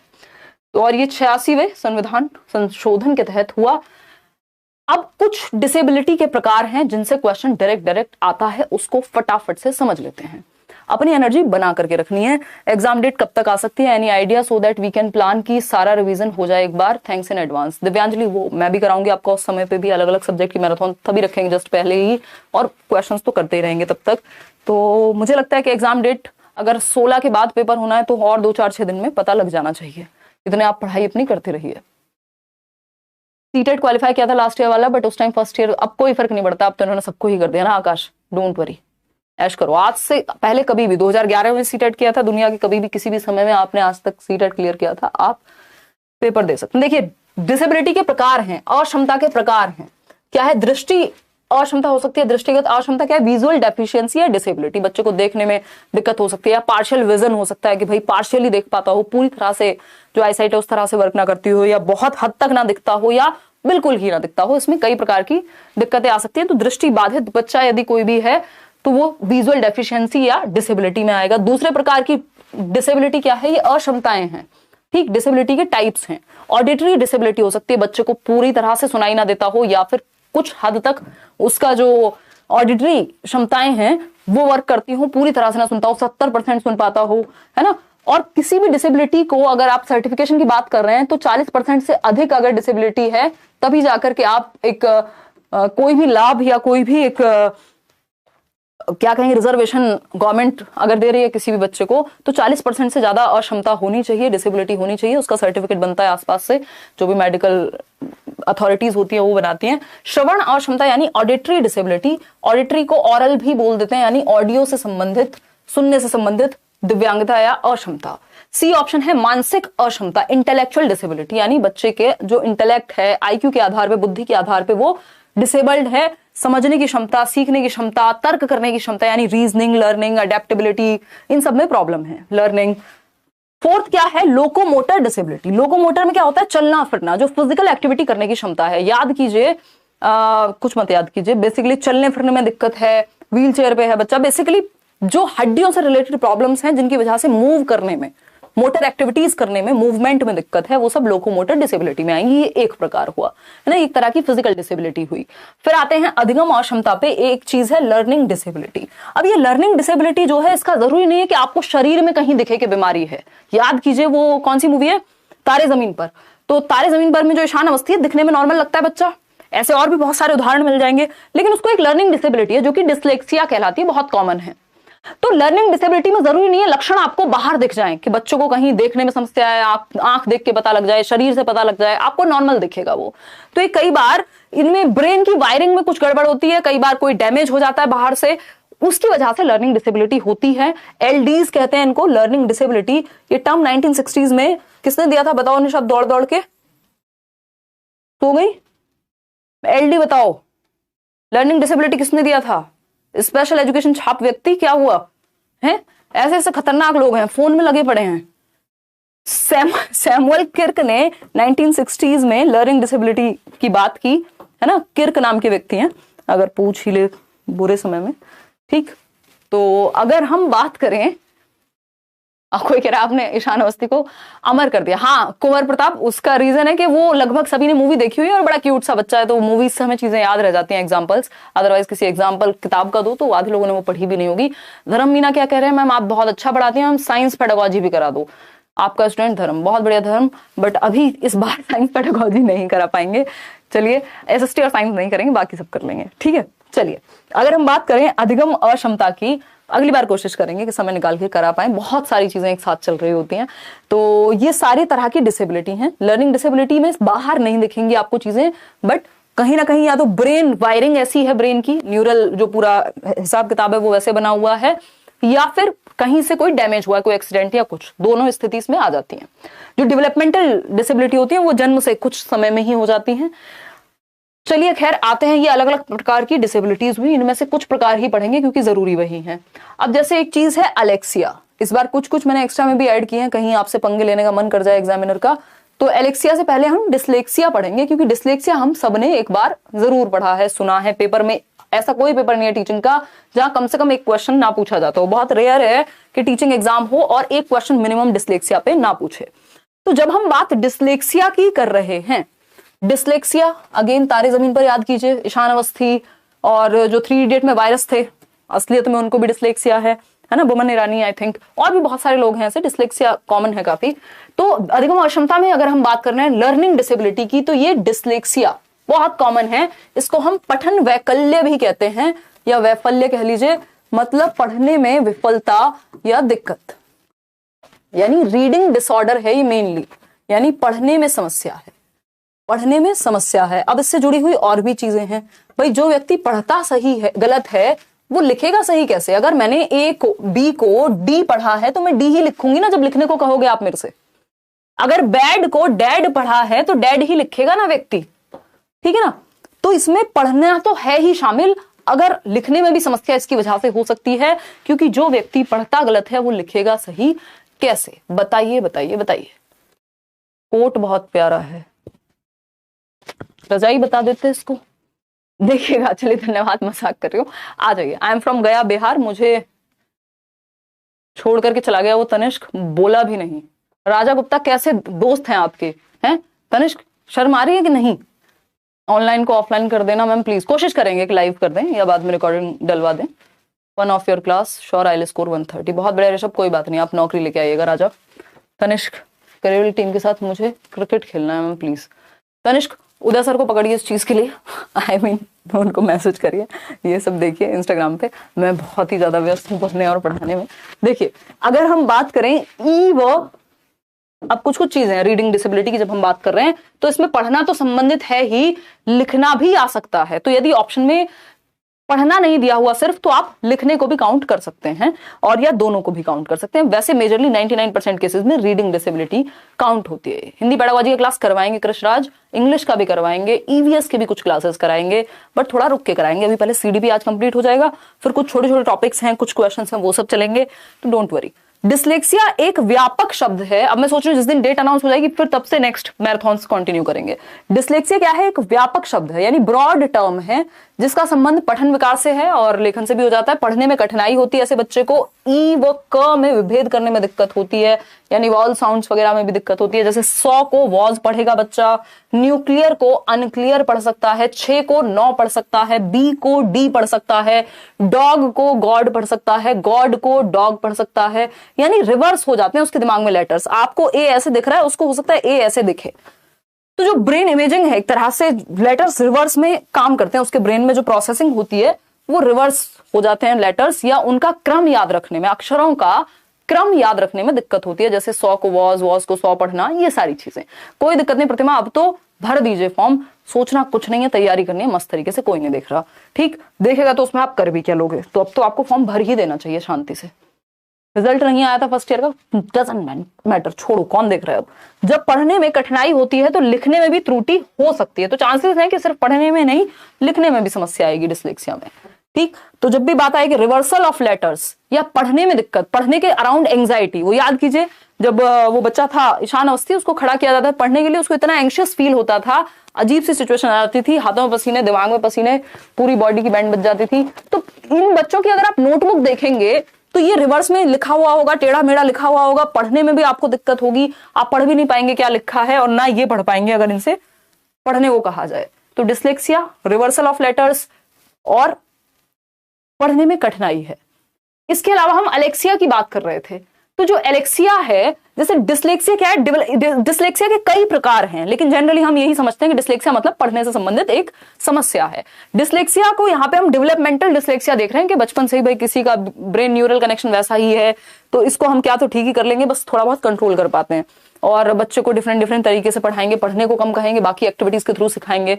एलेक्सिया एक चीज है जो मान लीजिए बाद में ब्रेन डैमेज हो गया, किसी भी वजह से डैमेज, या कोई एक्सीडेंट या ट्रॉमा, कोई ट्रॉमा है, कोई एक्सीडेंट है, उसकी वजह से एलेक्सिया होगा। जो डिसलेक्सिया है वो हो सकता है कि डेवलपमेंट के समय ही हो गया हो, उसके भी कई प्रकार हैं, बट एलेक्सिया का जो संबंध है वो डैमेज से ज्यादा है, नॉर्मल से कहीं दूर। सीतामणि से आदर प्रणाम। मेरे हिंदी में 15 तक ही आ रहे हैं, आपके नोट्स भी पढ़ लिया हूं बट सुधार नहीं हो रहा है। हिंदी का प्रैक्टिस करवा दीजिए प्लीज मैम। तो आप करा देंगे जहीर खान प्रैक्टिस पक्का पक्का। बात रही आपकी कि 15 तक आ रहे हैं, तो 15 अगर पेडागोजी में आ जा रहे हैं तो बहुत बढ़िया, लेकिन अगर पैसेज में नंबर कट रहे हैं तो उस पर भी फोकस करो। डिस्ग्राफिया रिटर्न रिलेटेड डिस्कैलकुलेट, हाँ ठीक है शांतनु, इस पे आएंगे, अभी चर्चा कर रहे हैं एक एक करके। तो अगर हम बात कर रहे हैं एलेक्सिया की, तो एलेक्सिया क्या है? डैमेज ब्रेन में, कोई एक्सीडेंट हुआ, कोई डैमेज हुआ, कोई ट्रॉमा लगा, मस्तिष्क में क्षति के कारण पढ़ने में अगर अक्षमता है तो उसको हम एलेक्सिया कह रहे हैं। इसे शब्द अंधता या पाठ अंधता या विजुअल अफेजिया भी कहा जाता है। इसको एक्वायर्ड डिस्लेक्सिया कहते हैं दूसरी भाषा में, कि एक्वायर्ड डिस्लेक्सिया है क्योंकि ट्रॉमा या डैमेज की वजह से हुआ है, वो ऑटोमेटिक होता है जो दूसरे वाला है। एलेक्सिया के कारण अफेजिया एवं डिस्ग्राफिया, यानी समझने में भी भाषा को दिक्कत हो सकती है और लिखने में भी। डिस्ग्राफिया क्या है? लिखने से संबंधित, अभी आएंगे। इस तरह की क्षमताएं भी होती है। यानी इसका मतलब क्या हुआ, हमेशा जरूरी नहीं है जिसको एलेक्सिया उसको डिस्ग्राफिया भी होगा, उसको अफेजिया भी होगा, बट हो सकता है। तो इनको कहते हैं सेकेंडरी डिसेबिलिटीज बन जाती हैं। यदि बच्चे को सही समय पे पहचान ना हो कि उसको कोई दिक्कत है, तो और भी सेकेंडरी डिसेबिलिटीज उसके अंदर जनरेट होने की आशंका बढ़ जाती है। तो इसलिए जरूरी है कि हम टाइम पे आइडेंटिफाई करके उसके साथ वैसे ही डील करें। तो डिस्लेक्सिया पे हम चिंतन कर चुके हैं कि बच्चा रिवर्स में पढ़ेगा, बी को डी, 6 को 9, ये सब। अब एक चीज आती है अप्रेक्सिया। अप्रेक्सिया या डिस्प्रेक्सिया। तो अप्रेक्सिया बेसिकली होता है कि जिसमें संभावना ही नहीं बची है कि थोड़ा बहुत भी कुछ चेंज हो सकता है, परमानेंटली डैमेज है। डिस्प्रेक्सिया में थोड़ा बहुत बदलाव करके कुछ सुधार संभव होता है। अप्रेक्सिया जो है डैमेज की वजह से ज्यादा होता है, और वो न्यूरल कनेक्शन की वजह से। जो ए वाले हैं वो ज्यादातर लॉन्ग रन वाली इश्यूज हैं, या मतलब कहें कि परमानेंट जैसे ही हैं। परमानेंट तो ये लगभग सारे हैं, इनको पूरी तरह से ठीक करवाना तो संभव नहीं होता, बट इनको कंट्रोल करना और मुश्किल है। जो ए वाले जितने भी लिखे हुए हैं, मेरा आंसर सही नहीं हो पा रहा है, मैं क्या करूं? 68 सही हो पा रहा है। वंदना सेशन में आइए परसों, बताइए किस क्षेत्र में दिक्कत है, किस तरह के क्वेश्चंस गलत हो रहे हैं, ईवीएस में गलती हो रही है, किस क्षेत्र में गलती हो रही है, ठीक। और इस टाइम पे नंबर से ज्यादा फोकस करिए, जितना हो सके पढ़ें, दिमाग में उसको रखें और पेपर में दे करके आए। अब उन लोगों को मॉक टेस्ट नहीं लगाने चाहिए जिनको डर है कि पता नहीं क्या ही होगा। डर मतलब ऐसा डर कि हमने पढ़ा नहीं है, ज्यादा नंबर कम आ रहे हैं, तो अब आप उसको छोड़ के पढ़ने पे ही फोकस कर लीजिए। जितने आने होंगे पेपर में आ जाएंगे फिर, और ज्यादातर चांसेस हैं कि आप अगर डरे कम तो नंबर ज्यादा ही आएंगे। अप्रेक्सिया की बात करते हैं। यह एक ऐसा शारीरिक विकार है जिसके कारण व्यक्ति मांसपेशियों के संचालन से संबंध सूक्ष्म गतिक कौशल, यानी जो आपकी फाइन मोटर स्किल्स हैं, जैसे लिखना, टहलना, बोलना, सूक्ष्म गतिक कौशल, फाइन मोटर स्किल्स, जिसमें लिखना हो सकता है, ड्रॉ करना, बोलने में दिक्कत हो सकती है, भाषा को समझने में दिक्कत हो सकती है, फाइन ग्रॉस सब में हो सकती है। यह मस्तिष्क के सेरेब्रम में क्षति के कारण होता है। यानी सेरेब्रम जो एक बड़ा सा पार्ट है आपके ब्रेन का, उसमें यदि क्षति है, डैमेज है, तो ऐसा हो सकता है। अप्रेक्सिया से ज्यादा जरूरी है डिस्प्रेक्सिया, क्योंकि अप्रेक्सिया रेयर ही कभी सीटेट में पूछा गया है, बट ये टाइप है जो पता होने चाहिए थोड़े से। डिस्प्रेक्सिया की अगर हम बात करें, बात वही है, इसको आप समझेंगे कि लैंग्वेज कॉम्प्रिहेंशन डिसऑर्डर है। इसको ऐसे लिखेंगे, लैंग्वेज कॉम्प्रिहेंशन डिसऑर्डर है, यानी भाषा को समझने में कठिनाई। यानी मैं अभी जो बोल रही हूं, अगर किसी को वो सुन करके समझने में भी दिक्कत हो रही है और अपनी बात कहने में भी दिक्कत हो रही है, तो डिस्प्रेक्सिया जिसको होगा उसको ज्यादा समस्या होगी बाकी लोगों से। तो लैंग्वेज कॉम्प्रिहेंशन यानी भाषा को समझने से संबंधित विकार है अप्रेक्सिया या डिस्प्रेक्सिया। मस्तिष्क में क्षति के कारण हो सकता है कि भाषा को समझने में ब्रेन का कोई एक हिस्सा उस तरह से प्रभावित है, भाषा समझने में दिक्कत हो। तो ये लैंग्वेज कॉम्प्रिहेंशन से कि बच्चा बोलकर ना तो समझा पा रहा है ठीक से, ना समझ पा रहा है अगर कोई और बोले। बस इतना ध्यान रखना, चाहे अप्रेक्सिया लिखा हो, डिस्प्रेक्सिया लिखा हो, दोनों के बीच बहुत ज्यादा अंतर में घुसना नहीं है, जरूरत नहीं है उस चीज की। देखिएगा, अगर हम बात करते हैं हाथ एवं आंखों के बीच समन्वय व संतुलन स्थापित नहीं कर पाता, यानी ऐसा भी हो सकता है अप्रेक्सिया में कि आंखें और जो पेन है यानी फाइन मोटर स्किल्स हैं और जो कोऑर्डिनेशन है आंखों का और उंगलियों का हाथों की, वो ठीक से कोऑर्डिनेट ना हो पाए तो लिखने तक में दिक्कत आ सकती है। जो आपका नर्वस सिस्टम है वो भी इससे अफेक्ट हो सकता है, तो बाद में और भी डिसेबिलिटीज की संभावना बढ़ जाती है। ठीक है, अब आते हैं हम अफेजिया डिस्फेजिया हमने कर लिए हैं, डिस्ग्राफिया पे आते हैं। डिस्ग्राफिया की जब हम बात कर रहे हैं तो ग्राफ का मतलब ही है लिखने से संबंधित, writing related problem. Writing related है ये, ग्राफ का मतलब ही है लिखने से संबंधित। गर्मी लग रही है बहुत ही तेज, तो 1 मिनट दीजिएगा। एसी चला दें? तुम्हें गर्मी नहीं लग रही? अच्छा, कोने में बैठी हो ना तुम, सारी लाइट्स तो हमारे लिए छोड़ दी हैं। देखिएगा, बहुत ही बढ़िया। अभी हम सीसी वीसी सब कर लेंगे, डोंट वरी। क्लास थोड़ी हमारी लेट होती है बट आप अगले दिन भी देख सकते हैं। डिस्ग्राफिया की जब हम बात कर रहे हैं तो डिस्ग्राफिया क्या है? लेखन संबंधी विकार है, राइटिंग। ग्राफ का मतलब ही है राइटिंग रिलेटेड प्रॉब्लम, ठीक से नहीं लिख पाता बच्चा। इनकी जो राइटिंग होती है वो इलेजिबल होती है, यानी पढ़ने योग्य नहीं होती। एक होती है लेजिबल राइटिंग जिसको आप पढ़ने योग्य है, पढ़ सकते हैं, जैसे मैं अभी लिखने का प्रयास कर रही हूँ। कुछ लोगों को ये भी इलेजिबल लग सकती है, यानी अगर आप इनकी नोटबुक उठा के देखेंगे पढ़ नहीं पाएंगे। लिखा क्या है बस इन्हीं को पता है। डॉक्टर्स की राइटिंग भी लगभग ऐसी ही होती है बट उनको कोई डिस्ग्राफिया नहीं होता, वो उनका स्टाइल है बाबूराव वाला। ठीक, तो हम ये कहेंगे लेजिबल नहीं होती, इनकी जो राइटिंग होती है वो इलेजिबल होती है, पढ़ने योग्य नहीं होती, है ना। तो लेजिबल तो नहीं होती, ये कह सकते हैं हम। क्लियर बात है ये या नहीं? कहाँ की है कल्पना? अच्छा, एक और कोशिश कीजिएगा कि जो आप सीटेट की वेबसाइट से आंसर की वगैरह निकाल करके उन्हीं सेट्स को करें। पता चले कहीं कोई गलती हो, कुछ और सेट टेढ़ा मेढ़ा बनाया हुआ है और आप अपने आप पे शक किए जा रहे हैं। ठीक, हाथ हथेली अंगुलियों के संबंधी गड़बड़ियां भी हो सकती हैं कि कोऑर्डिनेट ही ना कर पा रहे हो हाथ, तब भी तो लिखने में समस्या हो सकती है ना। मस्तिष्क संबंधी भी कुछ गड़बड़ियां हो सकती हैं बट इनका एग्जैक्ट पता लगाना उतना संभव नहीं होता। तो लेखन संबंधी जो प्रक्रिया है वो डिस्ग्राफिया है। डिसकैलकुलिया यानी कैलकुलेशन संबंधी विकार। कैलकुलेशन तो हम समझते हैं, कैलकुलिया मतलब कैलकुलेशन कहाँ होगा? मैथ्स में ही होगा कैलकुलेशन, हिंदी में तो नहीं करोगे। ठीक, तो अगर हम बात करें गणित, अंक गणित यानी अर्थमेटिक वगैरह समझने में कठिनाई होगी ऐसे बच्चे को, न्यूमलेक्सिया भी कहा जाता है इसको, और क्योंकि नंबर से रिलेटेड प्रॉब्लम है, डिसफंक्शन रिलेटेड टू नंबर्स। न्यूम का मतलब ही क्या है? नंबर्स। तो मान लीजिए बच्चे को वो 69 और 29 को एडिशन के लिए लिखा था बट वो एडिशन उसको गुणा जैसा लग रहा है, या इस तरह की और भी समस्याएं, कैलकुलेशन रिलेटेड समस्याएं बच्चे के सामने आती हैं। आगे बढ़े, समझे। डिस्थीमिया एक चीज है, इसको बस आप ऐसे ही समझ लेंगे क्योंकि सीटेट के लेवल से तो मतलब भरोसा तो खैर अब इनका कुछ भी नहीं है क्योंकि ये आता तो सिलेबस के ही अंदर है बट डायरेक्टली पूछा नहीं है कभी। डिस्थीमिया क्या है? गंभीर तनाव, काइंड ऑफ अ डिप्रेशन कह सकते हो, कि सब कुछ उजड़ा उजड़ा लग रहा है आपको। एक चीज होती है यूटोपिया यानी सब अच्छा लगता है, और एक चीज है डिस्टोपिया, उसी की एक फॉर्म डिस्थीमिया कह सकते हैं, उसी का भाई बहन। कि गंभीर तनाव की स्थिति है, व्यक्ति की मन स्थिति हमेशा निम्न रहती है, बहुत ही लो महसूस करेगा, अधिगम प्रभावित होगा क्योंकि उसको अच्छा या ठीक महसूस वो अपने आप में कर ही नहीं पा रहा। ये है डिस्थीमिया। डिसमॉर्फिया एक चीज होती है, मॉर्फिया मतलब अपने ही शरीर की बनावट या जो फिगर है बॉडी का वो उसको अजीब सा नजर आएगा। ये है डिसमॉर्फिया के लक्षण, शरीर उसको अजीब लगता है। एक चीज है जो इंक्लूसिव एजुकेशन से ही संबंधित है, बाला, नॉट शैतान का साला बट इट्स बाला। ठीक, तो बदतमीजी नहीं करनी है। तो बेसिकली याद रखने में आसानी होती है ये सब चीजें सुन के। तो जीशान शेख क्या कह रहे हैं पहले इनकी सुन ले। मैम मैं पढ़ रहा हूँ बार बार पर मॉक टेस्ट देने में डर लग रहा है, हेल्प करें। तो डर के आगे क्या होती है? जीत होती है। तो एक बार दे के भी देख लो, कोई बात नहीं, क्या होगा, है ना। एक बार तो देख ही लेना है मॉक टेस्ट भी, तो देख लो, इसमें क्या दिक्कत है। देखिए, तो अगर हम बात करें बाला की, तो बाला पेपर में पूछा था और ईवीएस के सेक्शन में भी पूछा जा चुका है, जबकि ये इंक्लूसिव एजुकेशन का हिस्सा है। तो इंक्लूसिव एजुकेशन तो किसी भी सब्जेक्ट में सीटेट में पूछी जा सकती है।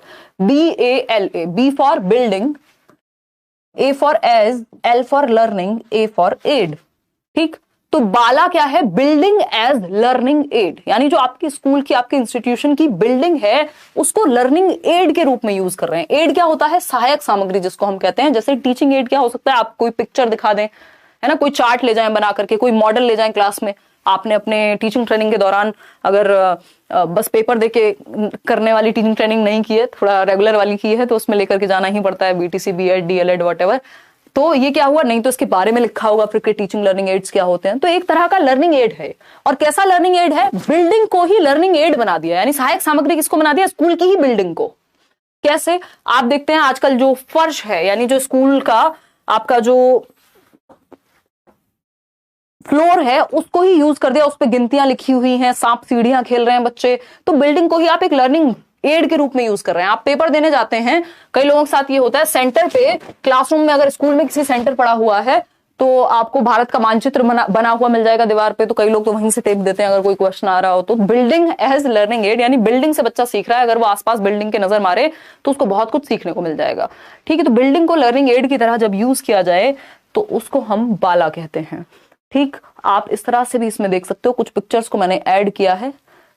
कि जैसे आप देख रहे हैं इस दीवार पे इधर अलग अलग शेप्स बनी हुई है, तो बच्चों को पता लगेगा अच्छा ट्रायंगल कौन सा होता है, अच्छा पैरेललोग्राम कौन सा होता है, रेक्टेंगल कौन सा होता है। तो ये बिल्डिंग उसकी नजर भी जाएगी तो दिमाग में सेट हो जाएगा। जैसे आप आसपास अगर एक मैप भी लगा लें इंडिया का तो आपके दिमाग में सेट हो जाएंगी चीजें, ठीक है ना। तो अगर हम कहें तो नाउन लिखा हुआ है पीछे, वर्ब, प्रोनाउन, एक पेड़ है उस पर ऐसा कुछ कुछ लिखा हुआ है ना। ये वाले मास्टर जी यहाँ सो रहे हैं बट दैट्स ओके। अभी हम कोशिश करते हैं इस पे आ जाएं वापस से। तो ये क्या हुआ, ये बिल्डिंग को लर्निंग एड के रूप में यूज कर रहे हैं हम। एक और उदाहरण हो सकता है कि जो स्कूल की सीढ़ियां हैं वहां पे पहाड़े लिखे हुए हैं, तो बच्चा जाते आते उसका ध्यान जाएगा ही। और जब हम जितनी बार चीजें देखते हैं हमारी बिल्डिंग ही हमें लर्निंग में अगर सहायता करे तो बिल्डिंग बन जाएगी बाला, यानी बिल्डिंग एज लर्निंग एड। ठीक है, इतनी बात क्लियर है। जिराफ बना हुआ है कहीं पे कुछ बना हुआ है। अब देखो जिराफ के साथ अगर बच्चों को अपनी हाइट मेजर करनी है तो आपने क्या कर दिया, इस तरह का एक स्केल बनवा दिया और हंसी हंसी में मजाक मजाक में बच्चा सीख जाएगा। यहाँ खड़े होकर वो अपनी हाइट को मेजर कर सकता है, तो सीख भी रहा है वो कहीं ना कहीं। तो बिल्डिंग क्या बन गई, लर्निंग के लिए एक एड बन गई, सहायक बन गई सीखने में बिल्डिंग। ठीक है बात, कोई दिक्कत परेशानी इस बात को समझने में हो तो आप बता सकते हैं, नहीं हो तो भी आप बता सकते हैं। कोई भी दर्द समस्या बाकी है, जैसे स्कूल की दीवारों पर आपने देखा होगा सौर मंडल मान लीजिए बनवा दिया, तो आपको पता है कि यार सोलर सिस्टम ऐसा होता है, ये नेपच्यून है, ये अर्थ है, ये बुध है, ये फलाना है, सूरज के कौन कितने पास है। तो बच्चा ये बिल्डिंग पे देख करके समझ पा रहा है, बिल्डिंग को ही लर्निंग एड के रूप में यूज किया जा रहा है। ये बीच में क्लास का बटन है ऑन एंड ऑफ करने वाला। ठीक, अब एक आरपीडब्ल्यूडी एक्ट है जिसके बारे में थोड़ा सा आपको जान लेना है। इंग्लिश में भी इसको लिखा हुआ है, इंग्लिश वाले चक्कर खा के ना गिरे। अगर हम बात करें आरपीडब्ल्यूडी एक्ट की तो right of persons with disability act 2016 जो जून 2017 से जाकर के लागू हुआ था। कोई भी एक्ट आता बाद में, जैसे एनईपी का भी अगर हम ड्राफ्ट की बात कर रहे हैं तो ड्राफ्ट कब आया, 2019 में। लागू तो भगवान जाने कब होगी, और नाम क्या है, 2020 है। ठीक है जी, कोई दिक्कत परेशानी? ठीक, कोई कह रहा है मैं स्कूल की दीवार पे आपका पिक बनवाऊंगा, आपको देखकर बच्चे सिखाएंगे। बहुत बढ़िया मनीषा, आपको हम क्या कह रहे हैं, फनी आज बाला समझ आया। हाँ, बस बाला नहीं भूलना है अब आपको। चलिए आगे बढ़ते हैं। तो ये डिसेबिलिटी एक्ट है, एक मिनट रुकिएगा।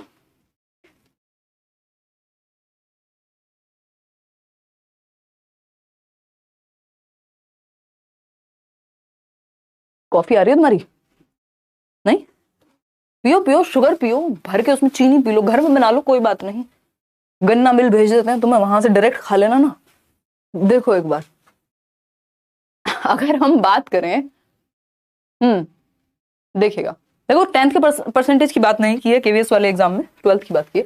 तो आरपीडब्ल्यूडी एक्ट आया पर्सन्स विद डिसेबिलिटीज, यानी वो व्यक्ति जिनको कोई भी दिव्यांगता या अक्षमता है, डिसेबिलिटी है, उनके राइट्स को ध्यान में रखते हुए। इससे पहले पर्सन विद डिसेबिलिटी एक्ट आया था 1995 में, जिसको रिवाइज किया गया 2016 में, और 2017 जून से ये लागू हुआ। इसमें 21 डिसेबिलिटीज हैं, ये हिंदी में नाम लिखे हुए हैं और एक बार मैं आपको पिक्चर्स के थ्रू भी समझा दूंगी।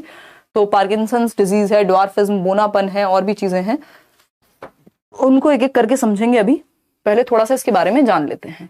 अभी कुछ चीजें हैं जो इस एक्ट में बात हुई है। ये कितनी बातें हैं, 6 बातें हैं जिन पे चर्चा इस एक्ट के तहत हुई है, आपको पता होना ही चाहिए। ठीक है जी। अगर हम बात करें तो ये पीडब्ल्यूडी एक्ट हुआ करता था एक जमाने में, 1995 में। ठीक, जब आप छोटे बच्चे या बच्ची थे। ठीक, 7 डिसेबिलिटी थी कि भाई जो पर्सन्स विद डिसेबिलिटी है उनके भी तो अधिकार हैं इधर उधर जाने के, इक्वल अपॉर्चुनिटी के, एजुकेशन के। तो उनके भी अधिकार है उनका भी कि वो भी शादी कर सकें, बच्चे कर सकें, या फिर प्रॉपर्टीज वो ओन कर सकें, उनका एक अधिकार है ये। ठीक, बहुत सारे ऐसे अधिकारों पे चर्चा हुई। तो पर्सन्स विद डिसेबिलिटीज एक्ट आया 1995 में, 7 डिसेबिलिटी थी। अब इसको रिफॉर्म की जरूरत पड़ी। एक तो हमारे यहाँ जमानों बाद रिफॉर्म्स होते हैं, बदलाव की जरूरत होती है, चेंजेस टाइम टू टाइम आते हैं, किसी भी पॉलिसी में किसी भी व्यक्ति में कमियां होती हैं, उसको ठीक किया जा सकता है over the period of time. तो आरपीडब्ल्यूडी एक्ट 2016 में ये अपडेट हुआ, और 2016 में तो इसका नाम बन गया right of persons with disabilities. ठीक है, इसमें 14 डिसेबिलिटीज ऐड हो गई और टोटल डिसेबिलिटीज 21 डिसेबिलिटी हो गई इसमें, और अभी इसमें नोटिफिकेशन लगा करके और डिसेबिलिटीज को ऐड किया जा सकता है। 2017 में सोशल जस्टिस एंड वेलफेयर वाली जो मिनिस्ट्री है उसके तहत ये पास हुआ था, और 2017 में जून से ये लागू हुआ। अब ये कुछ कुछ चीजों के बारे में बात करता है आरपीडब्ल्यूडी एक्ट। जैसे 1995 वाले एक्ट में एक्सेसिबिलिटी की बात नहीं हुई थी, बट इसमें हुई थी। एक्सेसिबिलिटी क्या है, एक डिसेबल्ड व्यक्ति कहीं भी आ जाए या आ जा सकता है, पब्लिक जो ट्रांसपोर्ट वगैरह है, चाहे वो मेट्रो है, हॉस्पिटल्स है, वहां लिफ्ट या फिर व्हील चेयर या फिर रैंप वगैरह का इस्तेमाल होने की संभावना पूरी पूरी होनी चाहिए, वहां व्यवस्था होनी चाहिए बेसिकली कि वो डिसेबल्ड फ्रेंडली जगह बन पाए, एक्सेसिबिलिटी हर जगह पर ये लोग आ पाए जा पाए जिनको कोई भी समस्या है। I am Devyani, KVS PRT form fill करते वक्त सब्जेक्ट पूछ रहा था तो उसमें क्या फिल करना है। मैंने डीएलएड किया हुआ है और डीएलएड में 10 सब्जेक्ट हैं, भर दो सब, मेरे को भी याद आ रहा है थोड़ा थोड़ा, जो जो सब्जेक्ट उसमें आ सकते हैं शॉर्ट फॉर्म में लिख दो। बाकी एक बार मैं चेक भी कर लूंगी, शायद मेरी एक कजन है उसका भी मैसेज आया हुआ था सेम चीज को लेके, तो मैं एक बार चेक भी कर लूंगी। नहीं तो शॉर्ट में अगर लिख सकते हो, जैसे होता है ना वर्क एजुकेशन है तो वर्क एजुकेशन WE लिख देते हैं या कुछ कुछ इस तरह से लिख सकते हो, अगर कोई और ऑप्शन नहीं है तो। Disabled friendly access to all public buildings, hospitals, modes of transport, polling stations, यानी डिसेबल्ड फ्रेंडली एक्सेस हो, यानी एक्सेसिबिलिटी मतलब सब जगह जा पाए।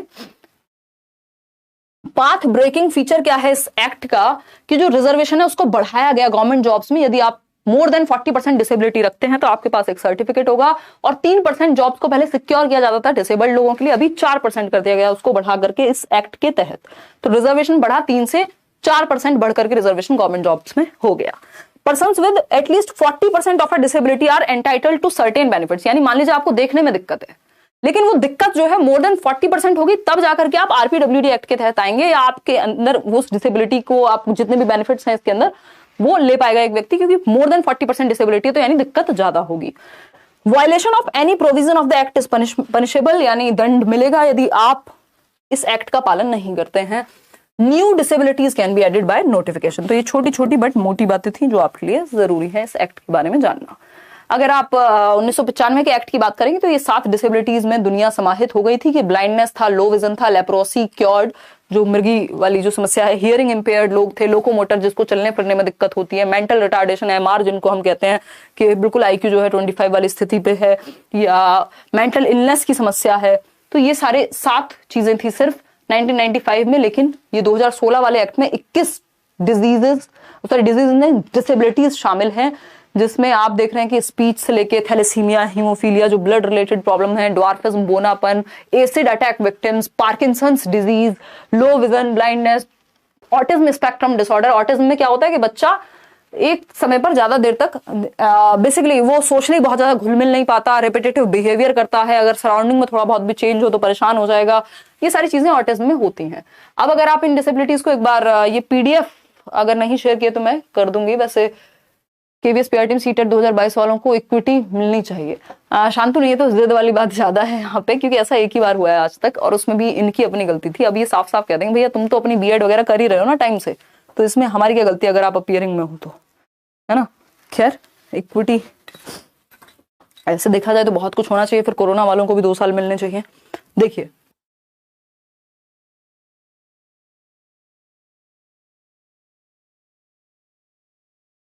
देखिएगा, अगर हम बात करते हैं यहाँ तो एसिड अटैक सर्वाइवर्स, जैसे अभी कौन सी मूवी आई थी, छपाक आई थी ना, हाँ, तो एसिड अटैक जो सर्वाइवर्स हैं उनको भी इसमें काउंट किया जाए। मस्कुलर डिस्ट्रोफी है, यदि पार्किंसंस डिजीज है, ये बस एक बार लिस्ट आप देख लीजिएगा तो आपको अपने आप ही समझ, मैंने इस पे अलग से एक वीडियो बनाई हुई है बड़ी सी, बहुत पुरानी है बट समझ में आ जाएगा, उसको भी आप देखेंगे तो। क्रॉनिक न्यूरोलॉजिकल कंडीशन है कोई ब्रेन से रिलेटेड, और भी इसमें बहुत सारी इस तरह की डिसेबिलिटीज हैं। 21 डिसेबिलिटीज हैं टोटल अगर हम देखें। स्लेरोसिस है, इंटेलेक्चुअल डिसेबिलिटीज है, ऑटिज्म है, लो विजन है, हियरिंग इंपेयरमेंट है, ड्वार्फिज्म, बोनापन है। आई थिंक 5 फीट से या 4 फीट से कम अगर हाइट है, मैं एक दिन बैच में पढ़ा रही थी तो वो ड्वार्फिज्म में आएगा, बट इतना डिटेल नहीं, बस आपको नाम वगैरह मेन पता है तो सीटेट में काम चल जाएगा, उतने डिटेल में आपको सीटेट के लिए नहीं जाना, ठीक। और RTE एक्ट पे आते हैं, राइट टू एजुकेशन एक्ट, फिर हम पढ़ेंगे NCF और फिर हम अपने अपने घर जाएंगे, नहीं CCE भी पढ़ेंगे हम, और फिर आप अपने अपने घर जा सकते हैं। देखिएगा मतलब कई लोग घर में ही हैं। RTE act 2009, right to education act 2009, शिक्षा का अधिकार अधिनियम 2009, 1 अप्रैल 2010 से ये देश में लागू होता है। अपवाद है JNK, बाद में वहां भी लागू हो जाता है। आई थिंक एक बार आप इसको चेक कर लीजिएगा, 136वां कंट्री बना इंडिया। मैडम क्या फोन में ऐसा क्या है जो हम में नहीं है, बताइए। मम्मी से चैट कर रही हो, देखो। तो जो इंडिया है वो 136वीं कंट्री आई थिंक बनी, एक बार इसको फैक्ट चेक कर लीजिए, हालांकि ये पेपर में पूछा नहीं जाएगा बट पता होना चाहिए। 135वां, चलिए ठीक है, मान लेते हैं आपकी बात। 135वां देश, यानी इससे पहले 134 कंट्रीज राइट टू एजुकेशन को लागू कर चुके थे कि भैया बच्चों को एक सर्टेन एज तक, अलग अलग कंट्रीज में ये अलग अलग है कि इतनी फ्री एंड कंपलसरी एजुकेशन मिलनी चाहिए। यानी शिक्षा का अधिकार अधिनियम 2009 में तैयार हुआ, लेकिन जो लागू हुआ वो 1 अप्रैल 2010 को, 2010 को हुआ, नया सेशन शुरू होता है। इसके तहत जो आपका संविधान है, कॉन्स्टिट्यूशन है, उसमें परिवर्तन हुआ, संशोधन हुआ, अमेंडमेंट हुआ। 86वां संविधान संशोधन कहा जाता है 2002 में। 86th अमेंडमेंट, आर्टिकल 21A को इंसर्ट किया गया और आर्टिकल 21A जो है उसने कहा कि निःशुल्क एवं अनिवार्य शिक्षा, यानी फ्री और कंपलसरी एजुकेशन, यानी माँ बाप भी चाहें तो बच्चे के अधिकार को, उसके फ्री और कंपलसरी एजुकेशन लेने से उसको वंचित नहीं कर सकते। कि माँ बाप का मन नहीं किया, नहीं तुम तो अपने दूसरे बच्चों का ध्यान रखो, तो ये नहीं हो सकता कि अपने बहन भाई का ध्यान रखो, वो भी लीगल नहीं है। अगर माँ बाप भी बच्चों को एजुकेशन लेने से रोक रहे हैं तो उसके अधिकार से उसको वंचित कर रहे हैं। ठीक है ना। बिट्टू यादव क्या कह रहे हैं, मैम मेरे टेक्स्ट बुक पर प्रीवियस ईयर पेपर दिया है, उनमें 92, 95, 93 ऐसे मार्क्स आ रहे हैं, क्या मेरा हो जाएगा? पेपर हार्ड तो नहीं आएगा? सीडीपी में 27, 35 मिनट, 16 में 16, ये लास्ट वाली लाइन नहीं समझी मैं बिट्टू यादव। बाकी हाँ ठीक है, मतलब अगर इतना स्कोर आ रहा है तो वो बढ़ेगा बल्कि फाइनल एग्जाम में। और थोड़ा सा ये देखो किस सेक्शन में कम स्कोर कर रहे हो, क्या रीजंस हैं, जो भी आपने टेस्ट सीरीज लगाई है और जो ऑफिशियल पेपर्स हैं प्रीवियस, उन दोनों के लेवल में कितना अंतर है उससे भी आपको पता लगेगा। ऐसा तो नहीं है वहां कुछ और ही पूछा जा रहा है, यहाँ कुछ और ही पूछा जा रहा है। हालांकि कुछ हद तक ठीक ही मानेंगे ये जो भी वेबसाइट आप बता रहे हैं, बट स्टिल मतलब मैंने एग्जैक्टली नहीं देखा, बट मेरे पास जो फीडबैक है काफी लर्नर्स से, वो मुझे लगता है कि ठीक ही है। चलिए आगे बढ़ते हैं। और मिला, देखिए पढ़ते हैं। अगर हम बात करेंगे यहाँ पर संविधान का, थोड़ा सा एनालिसिस आप स्वयं भी करें, है ना, उससे कोई नुकसान नहीं होगा। और अगर इतने आ रहे हैं तो आप थोड़ा सा सेक्शन वाइज इंप्रूव कर लीजिए तो बेहतर हो जाएगा। 86वां संविधान संशोधन की अगर हम बात करें 2002 में, तो आर्टिकल 21A के तहत 6 से 14 वर्ष के बच्चों के लिए 6 to 14 ईयर्स ऑफ एज, यानी कक्षा 1 से 5 तक, भाई 6 वर्ष का बच्चा पहली क्लास में बैठेगा तो कक्षा 1 से 8 तक, तो कक्षा 1 से 8 तक ये जो 8 साल की फ्री एजुकेशन है और कंपलसरी एजुकेशन है वो बच्चे को मिलनी चाहिए, क्लास 1 to 8। और हम बच्चे को फेल भी नहीं कर पा रहे थे इस दौरान, तो 6 से 14 वर्ष के बच्चों को अनिवार्य शिक्षा दी जाए, कंपलसरी एजुकेशन है। डिसेबल्ड के केस में यदि बच्चा डिसेबल्ड है तो 6 से 18 वर्ष होनी चाहिए ये जो एज ग्रुप है। एज के अनुसार नामांकन होगा, यानी मान लीजिए एक बच्चा है जो 8 साल का हो गया है, वो कभी स्कूल नहीं गया, अब आप उसको 8 साल की उम्र में पहली बार स्कूल में क्या करा रहे हैं, एनरोल करा रहे हैं। माँ बाप ने नहीं भेजा, खुद से नहीं गया, या 2 दिन गया फिर गया ही नहीं, तो आप क्या करा रहे हैं, एडमिशन दिला रहे हैं, बच्चे को एनरोल करा रहे हैं 8 साल की उम्र में। तो क्या आप इसको पहली क्लास में एडमिट कराएंगे या फिर इसका एडमिशन आप डायरेक्ट दूसरी और तीसरी में कराएंगे? भाई कायदे में तो 3rd क्लास में ये होना चाहिए 8 साल की उम्र के अनुसार। तो अब ये कहता है आरटीई कि एज वाइज होमोजीनियस बन जाएगी क्लास। एज वाइज होमोजीनियस क्या होता है, समरूप बन जाएगी क्लास आयु के अनुसार, क्योंकि आयु के अनुसार एडमिशन होगा क्लास में। अगर मान लीजिए बच्चा 2 साल स्कूल नहीं भी जा पाया तो वो टीचर्स की जिम्मेदारी है, सिस्टम की जिम्मेदारी कि उस तरह से प्रिपेयर कराएं बच्चे को कि वो बाकी की एजुकेशन कवर कर ले, क्योंकि वो कॉग्निटिवली तो मैच्योर हुआ ही है ना, बेशक वो स्कूल नहीं आया उस दौरान, तो एज वाइज, आसपास के एनवायरनमेंट की एक्टिविटी वाइज सीखा तो है ही। तो पुराने को कवर कराना स्कूल की जिम्मेदारी, टीचर की जिम्मेदारी। और साथ में अगर 8 साल में आया है तो डायरेक्ट 3rd में एडमिशन दिलाएंगे, एज वाइज क्लास में एडमिशन होगा, ना कोई टेस्ट लिया जाएगा बच्चे के लिए, ना कोई टीसी मांगी जाएगी, ना कुछ और कहा जाएगा, चुपचाप से एडमिशन कर लेना। किसी का भी अधिकार नहीं है कि बच्चे को किसी भी आधार पे एडमिशन स्कूल में ना दे, ऐसा कहता है आरटीई। ठीक है। एक चीज है इकोनॉमिकली वीकर सेक्शन, यानी जो आर्थिक रूप से पिछड़ा वर्ग है, कमजोर वर्ग है, उनको भी 25%, जो प्राइवेट स्कूल्स भी हैं तो वहां पर कोटा दिया जाए, रिजर्वेशन दिया जाए कि वहां पर 25% बच्चे जो हैं वो ईडब्ल्यूएस कैटेगरी के पढ़ पाएं। इसका भी गलत इस्तेमाल होते हुए हम कई बार देखते हैं और कई बार सही भी चीजें, इससे बेनिफिट मिल पाता है ईडब्ल्यूएस वाले बच्चों को। अब आरटी के अंदर कुछ चीजें बैन हैं अगर हम देखें, जैसे कॉर्पोरल पनिशमेंट, बच्चे को मुर्गा या मुर्गी आप नहीं बना पाएंगे, आंखें नहीं दिखा पाएंगे, पीट नहीं पाएंगे, अपने अंदर की फ्रस्ट्रेशन बच्चे पे आप नहीं निकाल पाएंगे। अगर कंप्लेंट हो गई तो जान बचानी भारी हो जाएगी, नौकरी बचानी भारी हो जाएगी। बहुत जगह पे आज भी ये चीजें चलती हैं, बट धीरे धीरे मैं और आप या जो भी नवीन चिंतन वाले लोग हैं वो इन चीजों को अप्लाई करेंगे, क्योंकि कोई भी पॉलिसी बनती है तो बहुत विद्वान लोग बैठ करके इस पर दिमाग लगा करके बनाते हैं, और बाहर की कंट्रीज में पहले ये चीजें अप्लाई हो चुकी होती हैं, फिर जाकर के यहाँ आती हैं, और कई बार हम भी कुछ नया सोच लेते हैं। तो बच्चों को शारीरिक या मानसिक सजा नहीं देनी है, यानी नो कॉर्पोरल पनिशमेंट, नो मुर्गा मुर्गी बनाना और नो आंखें दिखाना। आप प्रताड़ित नहीं करेंगे बच्चों को, क्योंकि उससे क्या होता है, उनकी सेल्फ एस्टीम की धज्जियां उड़ जाती हैं कि मेरे अंदर भी कोई क्षमता है। नकारा हम पहले ही घोषित कर देते हैं बच्चे को, जबकि हमारी चाइल्ड सेंटर्ड एजुकेशन क्या कह रही है? चाइल्ड सेंटर्ड एजुकेशन कह रही है कि बच्चा तो क्यूरियस है, क्रिएटिव है, लर्निंग एबिलिटी रखता है, और हम इन तीनों की बैंड बजा देते हैं। ठीक है ना? बहुत बढ़िया। उम्र के अनुसार सीधा नामांकन, कोई टेस्ट नहीं, यानी एज वाइज होमोजीनियस, जैसी एज है बच्चा, जिस भी एज में आया है 6 से 14 वर्ष के बीच में, उसको आप एनरोल करा देंगे। उसको उस एज में, मान लीजिए 14 वर्ष का है तो सीधा 8वीं क्लास में आप एडमिशन कराएंगे। एडमिशन फीस जैसी कोई चीज नहीं है, टेस्ट जैसी कोई चीज नहीं है। जो भी गवर्नमेंट टीचर्स हैं उनको प्राइवेट ट्यूशन में संलग्न नहीं रहना है, इधर उधर से कमाई नहीं करनी है। आधे तो आजकल यूट्यूब पे मिल जाएंगे, है ना, और बहुत ही खुशी खुशी ये बात बताते हुए, बट ये क्या है, गवर्नमेंट टीचर्स को प्राइवेट ट्यूशन या कोई भी ऐसे एक्सटर्नल सोर्स ऑफ इनकम, कोई बहुत ही बेहतर बात इसमें नहीं कही गई है। तो प्राइवेट ट्यूशन नियम के विरुद्ध है। तो नाम बदल के पढ़ाते हैं बहुत सारे तो गवर्नमेंट टीचर्स, बहुत बहुत सारी तरह तरह की चीजें करते हैं। कोई किसी और के अकाउंट में पैसा ले रहा है, कुछ हो रहा है, 70 तरीके, सैकड़ों तरीके, तो ऐसा लोग करते हैं। बिना मान्यता के स्कूल चलाना मना है, यानी आपका जो स्कूल है वो रिकॉग्नाइज्ड होना चाहिए। तभी आप देखते हैं स्कूल के पीछे लिखा हुआ आपको मिल जाएगा कि सीबीएसई रिकॉग्नाइज्ड है या फिर आईसीएसई, किसी भी बोर्ड से रिकॉग्नाइज होगा प्रॉपर, बिना मान्यता, और आपके जो टीचर्स हैं वो भी सर्टिफाइड होने चाहिए।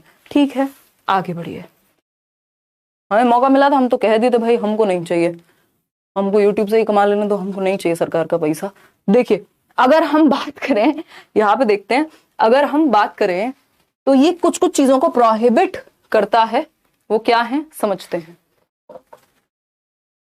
मेरा मैथ्स नहीं हो पा रहा है, प्लीज मैम करियरविल पे हूँ, प्लीज कुछ बता दीजिए। और मिला इतना अच्छा पढ़ाते हैं उदय सर, इतना अच्छा फीडबैक है हमें, जो टॉपर्स भी आते हैं इंटरव्यूज वगैरह में, वो सब बहुत ही प्यारा फीडबैक देते हैं, इवन सभी टीचर्स के बारे में। तो उर्मिला, एक तो मैथ्स पढ़ लीजिए वो 15 नंबर वाला उदय सर से, पेडागोजी मैं करा दूंगी, मतलब अभी मैराथन सेशन आएगा उतना भी कर लेना, या जो सेट कराया हुआ है उसको थोड़ा देख लो तो हो जाएगा, थोड़ा सा एफर्ट मारना पड़ेगा।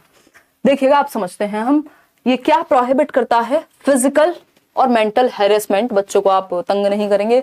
कोई स्क्रीनिंग प्रोसीजर नहीं होगा कि माँ बाप का टेस्ट अलग हो रहा है, बच्चे का टेस्ट अलग हो रहा है, ऐसा प्राइवेट स्कूल्स में बहुत जगह पे होता है अभी भी। कैपिटेशन फी, कोई फीस की जरूरत नहीं है, फ्री है, एजुकेशन कंपलसरी है, प्राइवेट ट्यूशन टीचर्स को नहीं देने हैं। Running of school without recognition, तो बिना मान्यता प्राप्त विद्यालयों को बंद हो जाना चाहिए, और अगर क्वालिफाइड टीचर्स नहीं है तो उनको भी टाटा बाय बाय बोल देना चाहिए। अगर हम बात कर रहे हैं, बट यहाँ क्वालिफिकेशन का कोई अंत नहीं है, है ना, हमारा पूरा एजुकेशन सिस्टम हिल जाता है तब जाकर फिर आप कोचिंग्स में आते हैं। अदरवाइज तो ये जो भी आप पढ़ रहे हैं सीटेट के लिए, क्या आपने टीचिंग ट्रेनिंग में नहीं पढ़ा होगा, है ना। और मोस्ट क्वालिफाइड टीचर्स हैं अगर देखा जाए तो, है ना। यहाँ तो एक प्राइमरी का भी अगर कोई नौकरी ले ले 20 साल पहले भी, वो भी कहेगा कि नहीं अब मैं क्वालिफाइड हूँ पढ़ाने के लिए। बट जहां से आप पढ़ के आ रहे हैं अपने इंस्टीट्यूशन से, चाहे वो बीएड है, डीएलएड है, बीटीसी है, अलग अलग तरह के ट्रेनिंग कोर्सेज आप करके आते हैं, वहां एमएड से लेके एमफिल तक अलग अलग तरह के प्रोफेसर्स हैं, तो वो भी अपनी जगह कहीं ना कहीं देखा जाए वो सिस्टम फेल हो रहा है कि हम उस तरह की एजुकेशन नहीं दे पा रहे, कि फिर बाद में हमें आकर के कोचिंग्स लेनी पड़ रहे हैं। और कोई एक व्यक्ति सामने निकल करके आ रहा है जो ज्यादा मेहनत हमारे साथ कर पा रहा है उस एग्जाम को लेकर के, हमें ज्यादा अच्छे से चीजें समझा पा रहा है, तो कहीं ना कहीं डिग्रीज और सिस्टम फेल होता है, फिर इस तरह की संस्थाएं निकल करके आती हैं। खैर, आते हैं प्राइवेट स्कूल्स में बीपीएल या below poverty line, economically weaker section 25%। अच्छा, ये याद रखिएगा, प्यूपिल टीचर रेशो जो है 30:1 है, यानी 30 बच्चों पे एक टीचर, ये है प्यूपिल टीचर रेशो, यानी शिक्षार्थी और शिक्षक रेशो जो है, यानी जहां 30 बच्चों की संख्या है तो एक टीचर, 60 बच्चे हैं तो 2 टीचर, 90 बच्चे हैं तो 3 टीचर, अगर 150 बच्चे हैं, 150 से ऊपर हैं, 150 हैं तो 4 टीचर प्लस एक प्रधानाध्यापक या अध्यापिका, प्रिंसिपल भी होने चाहिए। ठीक है। अगर हम बात करें प्राथमिक स्कूल बच्चे के घर से 1 किलोमीटर के दायरे में, वह उच्च प्राथमिक यानी जो प्राइमरी स्कूल है 1 to 5 का, वो 1 किलोमीटर के आसपास होना चाहिए आपके घर के। जो एलिमेंट्री या मिडिल स्कूल है 6 to 8 के लिए, वो 3 किलोमीटर के दायरे में होना चाहिए। ठीक, 1st to 5th वाला 1 किलोमीटर के दायरे में होना चाहिए। ठीक, यानी ये है बच्चे का घर, बच्चे के घर से 1 किलोमीटर पर होना चाहिए प्राइमरी स्कूल, और 3 किलोमीटर के दायरे में होना चाहिए क्या, middle school 6th to 8th वाला 3 किलोमीटर के दायरे में ये बात कही गई। गवर्नमेंट स्कूल की बात हो रही है यहाँ पे ज्यादातर। अगर हम बात करते हैं आगे बढ़ने की, तो कक्षा 1 से 5 में 200 वर्किंग डेज होने चाहिए, यानी 200 दिन स्कूल खुलना चाहिए। कक्षा 6 से 8 में 220 दिन स्कूल खुलना चाहिए, सारी छुट्टियां वुट्टियां हटा के जो टोटल वर्किंग डेज निकल के आए एटलीस्ट 220 दिन स्कूल खुले। इसके अलावा अगर हम कह रहे हैं तो ये कहता है 45 घंटे 45 आवर्स एक हफ्ते में काम करना, एक सप्ताह में टीचर को, जिसमें प्रेपरेटरी या लेसन प्लानिंग के घंटे जो हैं वो इंक्लूडेड हैं। ये D+B से लेके सब जगह पे पूछा जा चुका है। प्रेपरेटरी आवर्स जो हैं वो इंक्लूडेड हैं, कहां पर इंक्लूडेड हैं? इन 45 घंटों में एक सप्ताह के हिसाब से लगभग 6 से 7 घंटे जो है एक टीचर को काम करना है। चलिए आगे बढ़ते हैं। जो 1st to 5th का टीचर है वो प्राइमरी टीचर कहलाता है। 6th to 10th को हम ट्रेंड ग्रेजुएट टीचर कह देते हैं। 11th 12th के टीचर को हम PGT या लेक्चरर कह देते हैं। ये एक बेसिक अंडरस्टैंडिंग वाली बात है, ये डायरेक्ट पेपर में पूछना पूछे, बट ऐसा कई बार हम घबरा जाते हैं, तो ये एक बेसिक बात हुई। और प्राइमरी लेवल पे 30:1 होना चाहिए, यानी 30 बच्चों पे एक शिक्षक। अगर एलिमेंट्री लेवल है 6th to 8th का तो 35 बच्चों पे, क्योंकि बड़े बच्चे हैं तो ज्यादा बच्चे भी शांत बैठ जाते हैं। जैसे आप तो 22, 23, 35, 32 हजार भी लोग शांति बैठे रहते हैं, ठीक। तो अगर हम बात करें तो ये 6 to 8 के लिए 35:1, प्राइमरी के लिए 1 to 5 के लिए 30:1, 9, 10th सेकेंडरी लेवल है, 11, 12th को सीनियर सेकेंडरी कहते हैं। ये तो एक डिफरेंट तरीके की बात हो गई। अगर बच्चे 150 से ऊपर हैं तो 4 टीचर और 1 प्रिंसिपल होना जरूरी है। NCF पे आ जाते हैं। ये मुख्य बातें थी RTE की। बाकी इसमें 8 सेक्शंस हैं जिनमें अलग अलग बात हुई है, बट वो सब महत्वपूर्ण CTET के लिए नहीं है, आज तक तो पूछ नहीं गए। देखिएगा, अब समझते हैं NCF की कहानी। NCF एक ऐसा डॉक्यूमेंट है, कैसा डॉक्यूमेंट है? एक ऐसा डॉक्यूमेंट है NCF। हंस लो तुम, क्या कह रही हो? पेपर का डॉक्यूमेंट है। निशा कह रही है #निशा का लॉजिक, है ना, दुनिया में अलग एकदम लॉजिक। देखिएगा, तो NCF एक पेपर का डॉक्यूमेंट नहीं है, गवर्नमेंट का डॉक्यूमेंट है। तो अगर हम NCF की बात करें तो ये NCERT का डॉक्यूमेंट है, पेपर का नहीं। पेपर में प्रिंट निकाला गया है बाद में। तो NCF की अगर हम बात करें, NCF 2005 तो एक डॉक्यूमेंट है जिसका फुल फॉर्म होता है नेशनल करिकुलम फ्रेमवर्क, यानी राष्ट्रीय पाठ्यचर्या की रूपरेखा। यानी पूरे देश के लिए, राष्ट्र के लिए करिकुलम का फ्रेमवर्क बनाया जाएगा कि किस तरह की एक्टिविटीज स्कूल में होनी चाहिए, कौन से सब्जेक्ट्स को पढ़ाया जाना चाहिए, कौन से सब्जेक्ट्स पे फोकस किया जाना चाहिए, किस तरह से पढ़ाया जाना चाहिए, पीस एजुकेशन होनी चाहिए, मैथ्स होनी चाहिए, ये होना चाहिए, वो होना चाहिए। दुनिया भर की रिकमेंडेशंस इसमें हैं। सेंट्रल स्कूल में direct admission refer to age क्यों नहीं होता? अरे बहुत ड्रामे शांतनु, हम असफल हो जाते हैं एज अ सिस्टम और एज सिटीजन्स, जो चीजें डॉक्यूमेंट्स में होती हैं उनको इम्प्लीमेंट करने में। तभी तो आप देख रहे हैं ना 3 लैंग्वेज फॉर्मूला। अभी एक वाकया याद आ गया बट बता नहीं सकती।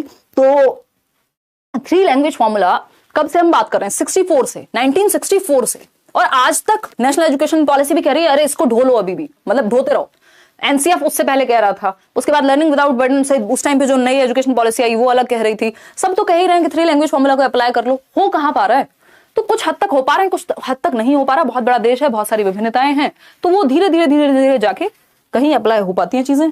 तो NCF 2005 की अगर हम बात करें तो बहुत सारी तो ऐसी बातें हैं नेशनल एजुकेशन पॉलिसी 2020 में जो जमानों से कह रहे हैं हम कि कर लो, बट हो नहीं पा रहे। तो NCF 2005 एक डॉक्यूमेंट है जिसको NCERT ने प्रिपेयर किया। National council for educational research and training, 1963, Delhi में हेडक्वार्टर है, जो एजुकेशन में रिसर्च और ट्रेनिंग के लिए एक काउंसिल है। NCERT हम सभी जानते हैं, किताबें पढ़ते हैं आप NCERT की, ऑथेंटिक बुक्स होती हैं एकदम। तो अगर हम बात करें तो NCERT के द्वारा प्रिपेयर्ड है, क्योंकि ये स्कूल एजुकेशन में वर्क करता है। एक NCF होता है NCF TE, टीचर एजुकेशन के लिए, 2009 में आया था, और इसको NCTE प्रिपेयर करती है, national council for teacher education. तो ये एक डिफरेंट चीज हो गई, इस पे आपसे क्वेश्चन नहीं पूछा जाता। NCF 2005 में पूछा जाएगा, और अभी एक नया NCF भी आया है, बट मुझे लगता है इस साल क्वेश्चन पूछेंगे। अगर एक शिफ्ट में भी पूछ लिया तो हम तुरंत आपको दूसरी शिफ्ट में वो करा देंगे, तो अभी से उसको पढ़ने का कोई खास फायदा है नहीं। तो NCF की जब हम बात करें तो NCERT ने प्रिपेयर किया है, ये 4th NCF है। सबसे पहले 1975 में आया NCF, फिर 19, बताओ कौन सी ईयर में आया, कि मुझे क्या पता है, 77, 1988, एक मिनट, हमें तुम पे बिल्कुल भरोसा नहीं है, 1988, ईयर 2000 और 2005। ठीक, ये 4th एनसीएफ था आपका, एनसीईआरटी ने प्रिपेयर किया ऑफ कोर्स। तो 1975 में आया, फिर 1988 में आया, फिर ईयर 2000 में आया और ईयर 2005 में आया। तो हम 2005 जो इसी को अभी तक हम फॉलो कर रहे हैं लगभग हर जगह। तो ये हमें ध्यान रखना है, 4th एनसीएफ है, एनसीईआरटी के द्वारा प्रिपेयर्ड है। 22 भाषाओं में इसका ट्रांसलेशन हुआ, यानी जो 22 भाषाएं हैं, 22 लैंग्वेजेस हैं, उनमें इसको ट्रांसलेट करके अलग अलग तरीके से हम एजुकेशन सिस्टम में परिवर्तन ला पाए, करिकुलम उस तरह से डिजाइन कर पाए। प्रोफेसर यशपाल, इसके लिए एक कमेटी बनाई गई थी जिसको नेशनल स्टीयरिंग कमेटी कहते हैं। प्रोफेसर यशपाल की अध्यक्षता में, चेयरपर्सन थे इसके कौन? प्रोफेसर यशपाल। ठीक है, चेयरमैन कहने से बचेंगे, जेंडर बायसनेस हो जाएगी। एनसीएफ 2005 को प्रोफेसर यशपाल की अध्यक्षता में तैयार किया गया। एक कमेटी थी, अगेन नेशनल स्टीयरिंग कमेटी, उसके ये हेड थे, नेशनल स्टीयरिंग कमेटी। और इसमें एक बात होती है, मैंने अलग से अगर एक सेशन लिया हुआ होगा इस पे, एक बार देखना। रविन्द्रनाथ टैगोर का एक एस्से था जिसपे ये पूरा बेस किया गया। फिर एक रिपोर्ट आई थी 1992-93 में, लर्निंग विदाउट बर्डन, यानी शिक्षा बिना बोझ के, उससे भी प्रभावित हुआ ये। 8वीं अनुसूची में जो हमारी 8th शेड्यूल है कॉन्स्टिट्यूशन का, उसमें 22 भाषाएं हैं, 22 की 22 भाषाओं में इसको ट्रांसलेट किया गया। इसमें कहा गया कि जो पाठ्य पुस्तक केंद्रित ना होकर, यानी टेक्स्ट बुक सेंटर्ड ना हो, जो लर्निंग है टेक्स्ट बुक को सब कुछ ना माने, एक्टिविटीज डिफरेंट तरीके होने चाहिए। जो लर्निंग है वो चाइल्ड सेंटर्ड होनी चाहिए। चाइल्ड सेंटर्ड का मतलब क्या है? जहां टीचर भी एक्टिव है, जहां बच्चा भी एक्टिव है। जग और मग मॉडल को फॉलो ना करे। जग एंड मग क्या होता है भाई? कि जग एक बड़ा सा टीचर है और मग एक छोटा सा बच्चा है जिसमें भर देंगे आप सब कुछ, जो मैं चाइल्ड सेंटर्ड एजुकेशन में आपको दिखाती हूँ, वो नहीं होना चाहिए। टीचर और बच्चे दोनों मिल करके एक्टिविटी करके, पैसिव कोई नहीं है, एक्टिव हैं और लर्निंग को क्रिएट कर रहे हैं, ये कहता है एनसीएफ। इस पे क्वेश्चन आ चुका है कि किस पे बेस्ड है? कंस्ट्रक्टिविज्म पे बेस्ड है। 2018 दिसंबर में सीटेट में क्वेश्चन इस पे आया था। ठीक है, सीटेट के फॉर्म में साइन और पिक में करेक्शन मांगा था, वो मैंने कर दिया था। ये क्लियर क्या होगा, कब अप्रूव होगा वो मानेंगे या नहीं। और प्लीज बेस्ट विशेस तो है ही साहिबा, एक बार वो ओपन करके देख लो ना एप्लीकेशन, या कुछ अगर आपको रिजेक्शन मिला है, कोई मेल आया है, नहीं तो इनको मेल कर दो, इन्होंने एक ईमेल आईडी दिया हुआ है सीबीएसई वालों ने, जाके विजिट कर लो। ये आपके एंड में थोड़ी सी जिम्मेदारी बन जाएगी इस चीज की।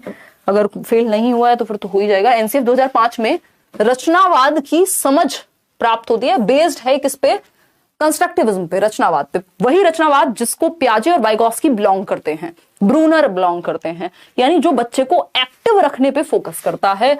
यानी बच्चा क्या है? सक्रिय है, ज्ञान का निर्माता है ना। सोसाइटी हो या पियाजे के अनुसार फिजिकल एनवायरनमेंट हो, नॉलेज को कंस्ट्रक्ट कर सकता है। टीचर क्या है? फैसिलिटेटर है, सुविधा दाता है ना। टीचर वो नहीं है, एक गार्डनर की तरह है जो फैसिलिटेट करे, जहां जरूरत हो वो अवेलेबल हो, बच्चों को बूस्ट करे। टीचर भी एक्टिव, बच्चा भी एक्टिव। ऐसा नहीं टीचर का रोल नहीं है, टीचर का क्या रोल है? फैसिलिटेटर का, सुविधा दाता का। तो जैसे एक पौधा आप लगाते हैं तो उस पौधे में दुनिया भर का पानी एक ही दिन में डाल देते, सारी सनलाइट एक ही दिन में नहीं दे देते, खींच के बड़ा नहीं कर देते। इसी तरह से बच्चों को आप माहौल देते हैं तो फैसिलिटेट करते हैं, माहौल तैयार करेगा टीचर, डिक्टेटर नहीं होगा। अंग्रेजी सिखाने का उद्देश्य बहुभाषावाद होना चाहिए, यानी मल्टीलिंगुअलिज्म। एक मल्टीलिंगुअल कंट्री में अगर हम बात करें तो लैंग्वेज, इंग्लिश क्या है? एक ग्लोबल लैंग्वेज है, ऐसा हम कह रहे हैं।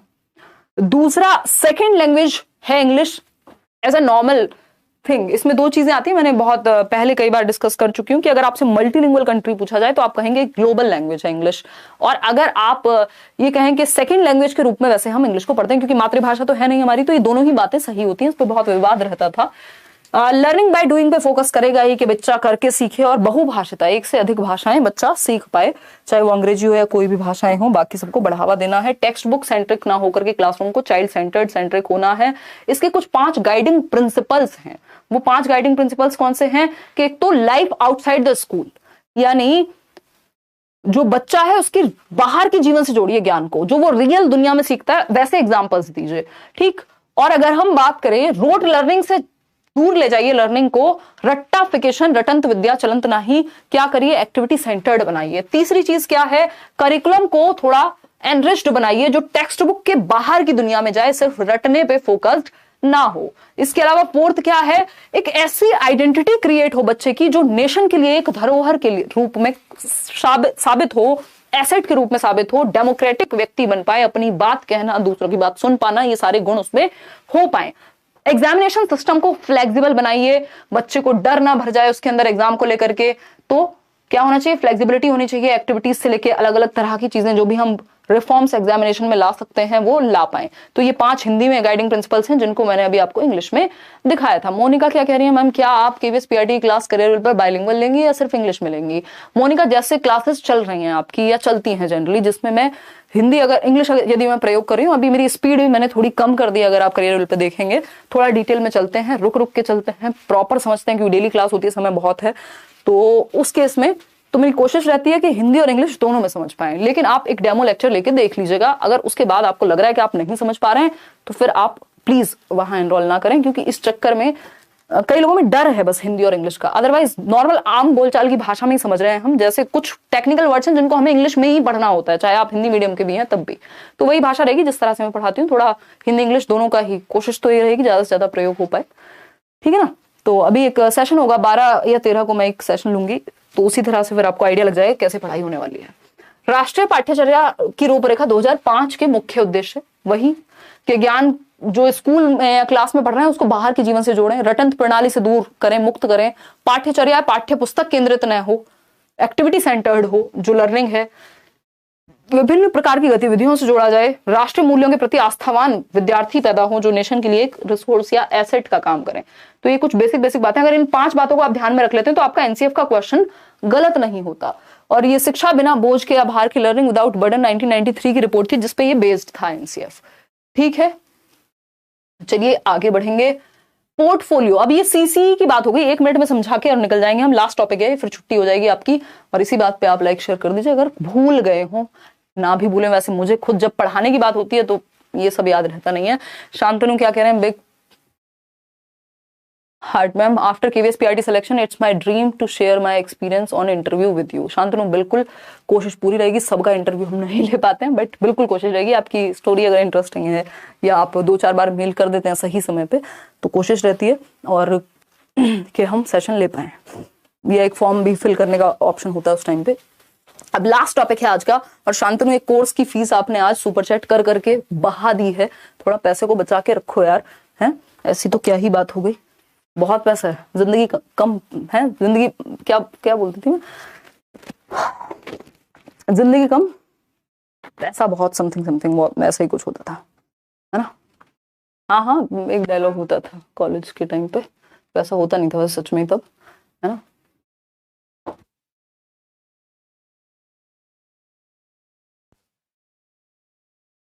पैसा बहुत जिंदगी कम, हाँ ये होता था। खैर छोड़िए, ये सब बातें हंसी मजाक की हैं। आ जाइए इधर वापस से, देखिएगा समझते हैं। कोई कह रहा है कोई मुझे दे दो, शॉपिंग करना है। नहीं संजना, फिर तो ठीक है, उनको सुपर चैट ही कर लेने दो, आपकी शॉपिंग पे हम पैसे व्यर्थ नहीं कराएंगे। चलिए सीसी पढ़ते हैं 2 मिनट में और निपटा देंगे। असेसमेंट के बारे में हमने एनईपी में बहुत बात की है, उसी से थोड़ी बहुत जुड़ी हुई बातें हैं। सीसीई सीबीएसई ने लागू किया 2009-10 के आसपास की बात है, और जब ये ग्रेडिंग सिस्टम जीपीए सिस्टम आया। सीसीई क्या है, इसमें 3 चीजें हैं सीसीई में, इसको ऐसे समझेंगे अपने निमोनिक के फॉर्म में ही, जो स्टाइल अपना है बाबूराव वाला। Continuous and comprehensive evaluation. Continuous को हम क्या कहते हैं, सतत। Continuous and comprehensive. कॉम्प्रिहेंसिव का सिंपल मतलब होता है व्यापक, ठीक है जी, व्यापक। क्लियर है।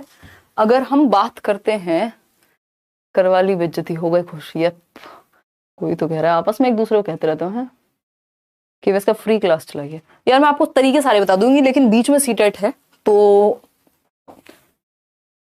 या तो एंड में मैराथन्स हो पाई तो अभी से मैं वादे नहीं करूंगी, पता चले मैं उस टाइम पे व्यस्त हो गई, बट हाँ क्वेश्चंस की प्रैक्टिस भरपूर हो जाएगी। और बहुत ज्यादातर अगर आपको करना है ना तो ज्यादातर चीजें फ्री मिल जाएंगी आपको चैनल पे। 2500 के आसपास वीडियोस हैं, इतना फ्री पढ़ाया है, जब फ्री की बात नहीं होती थी ना टीचिंग एग्जाम्स में, तब से फ्री चल रहा है। तो आप अगर सच में आपको दिक्कत है तो या तो आप मुझे मेल कर सकते हैं, मैंने कुछ लोगों को फ्री भी एक्सेस दिलाया है कोर्स का, जिनको एक्सट्रीमली दिक्कत है। झूठी बातें मत करिएगा, क्योंकि वो फिर एक गलत चीज हो जाएगी। पूरी टीम लगी हुई होती है, पूरा सर्वर से लेके नोट से लेके दुनिया भर की चीजें तैयार होती हैं। मैं आपको अकेले बहुत कुछ करा सकता हूँ, बट बाकी लोगों के एक्सपेंस पे नहीं। तो अगर सच में दिक्कत है तो आप मेल कर दीजिए, मैं फ्री एक्सेस भी दिलाया है कई लोगों को। उसके अलावा अगर उतना भी नहीं है और यूट्यूब से ही पढ़ना है तो इतना कराया हुआ है कि आप ढूंढ ढूंढ के चैप्टर्स पुराने वीडियोस से निकाल निकाल के ज्यादातर चीजें कवर हो जाएंगी। कुछ % अगर रह जाता है तो वो नया होगा, उसके लिए मैं आपको रिसोर्सेज बता दूंगी कहाँ से पढ़ने हैं।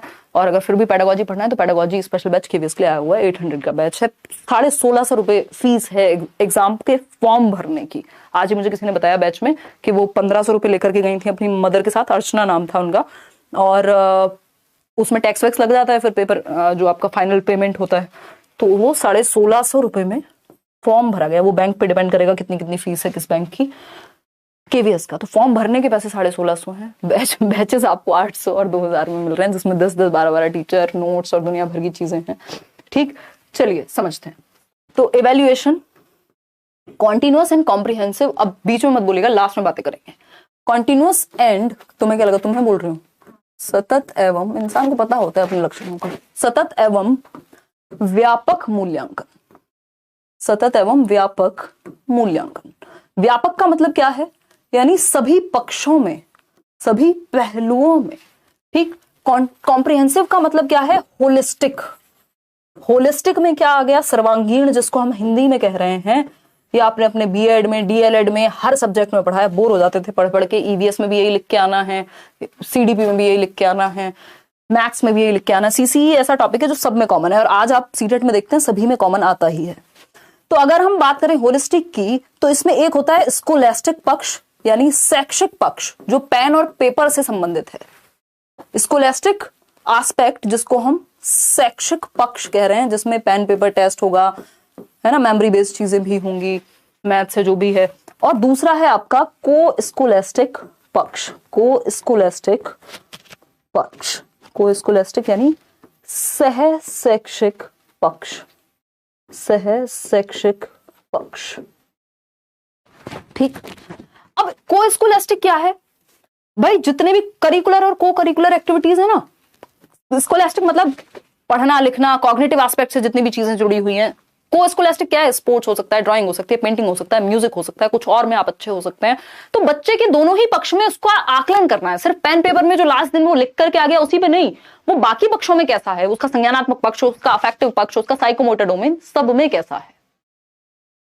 श्वेतलानिया भोविक कह रहे हैं कि I am from Kolkata, cleared CTET 2021 in first attempt only by following let's learn this Sunday they will be WB TET, please give me blessings ma'am, all the best. भाई आप सभी को, जितने भी लोग वेस्ट बंगाल से हैं, मैं सारे सब्जेक्ट की मैराथन यानी नहीं ले पाई हूँ, बट आप प्रीवियस मैराथन प्लीज देख करके जाइएगा, उस केस में आपको हेल्प मिल जाएगी इनफ, और जो नोट्स दिए हैं।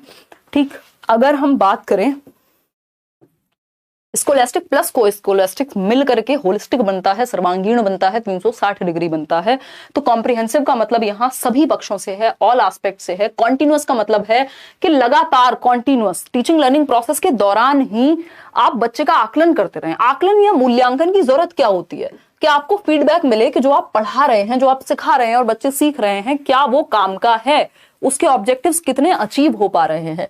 इवैल्यूएशन का ही एक भाग है, इवैल्यूएशन का क्या है, हिस्सा है। मैं नेक्स्ट पेज पे दिखा देती हूं। असेसमेंट, आकलन क्या है, जस्ट एक पार्ट है इवैल्यूएशन का।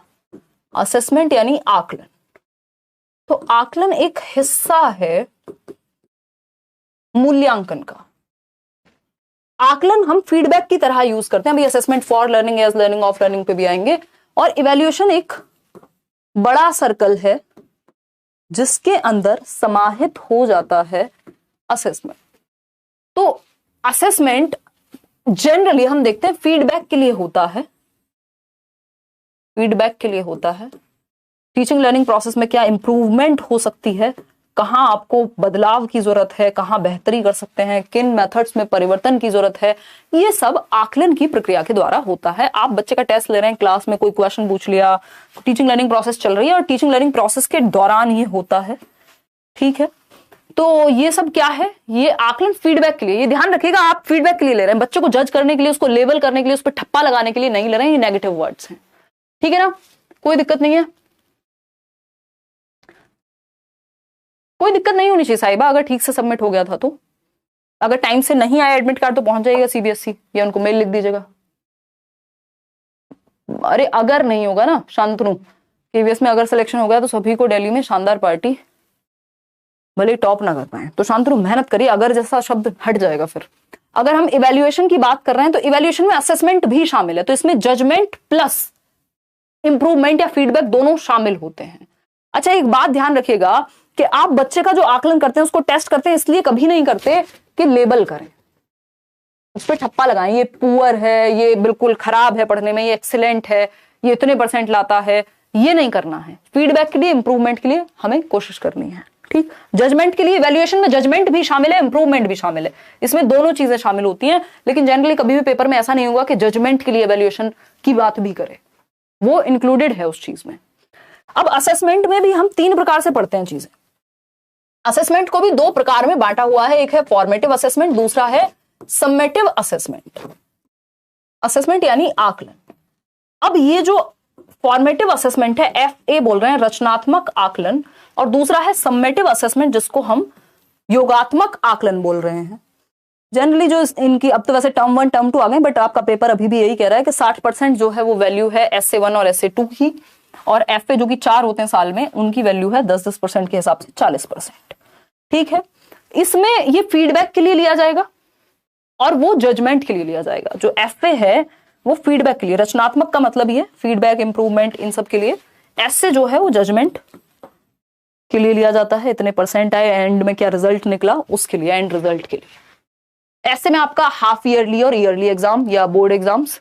FA में जो भी आपके फॉर्मेटिव असेसमेंट, डेली बेसिस पे जो आप बच्चों को कॉन्टिन्यूअसली असेस कर रहे हो अलग अलग पक्ष में, वो सब चीजें आती हैं। अगर आप FA और SA को आपने समझ लिया, 60% जो वेटेज है वो SA की है। अब assessment for learning, assessment for learning, as learning, of learning, इसमें बहुत कंफ्यूजन रहती है। असेसमेंट,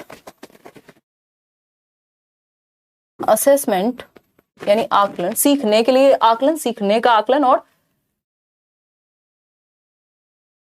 देखिए ऑफ लर्निंग यानी सीखने का आकलन। पहले लिखेंगे एज लर्निंग यानी सीखने के साथ आकलन। टाइम बताना, ठीक है, ओके। फॉर लर्निंग यानी के लिए, ऑफ लर्निंग यानी का आकलन, यानी बाद में होगा ये ऑफ।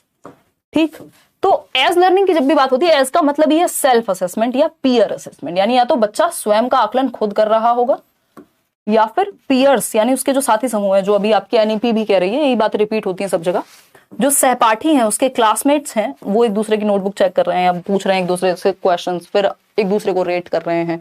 पीयर ग्रुप या फिर सेल्फ, आप खुद आकलन जब खुद का कर रहे हैं, ये क्या हुआ, एज लर्निंग हुआ। ये भी during the process of teaching learning होता है, यानी जब टीचिंग लर्निंग की प्रक्रिया चल रही है तभी, क्लासेस में इधर उधर जब भी एक्टिविटी चल रही है उसी दौरान होगा।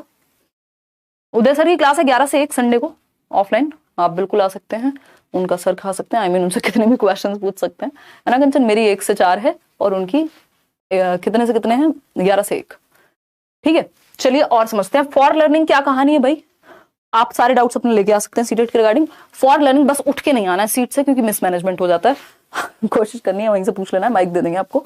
फॉर के लिए, फॉर लर्निंग क्या है भाई, फॉर लर्निंग है ये भी ड्यूरिंग टीचिंग लर्निंग प्रोसेस ही होगा, ध्यान रखिएगा, during teaching learning process, TL यानी क्लासरूम में चल रही है पढ़ाई, और ये उसी के लिए होगा। फीडबैक के लिए होगा,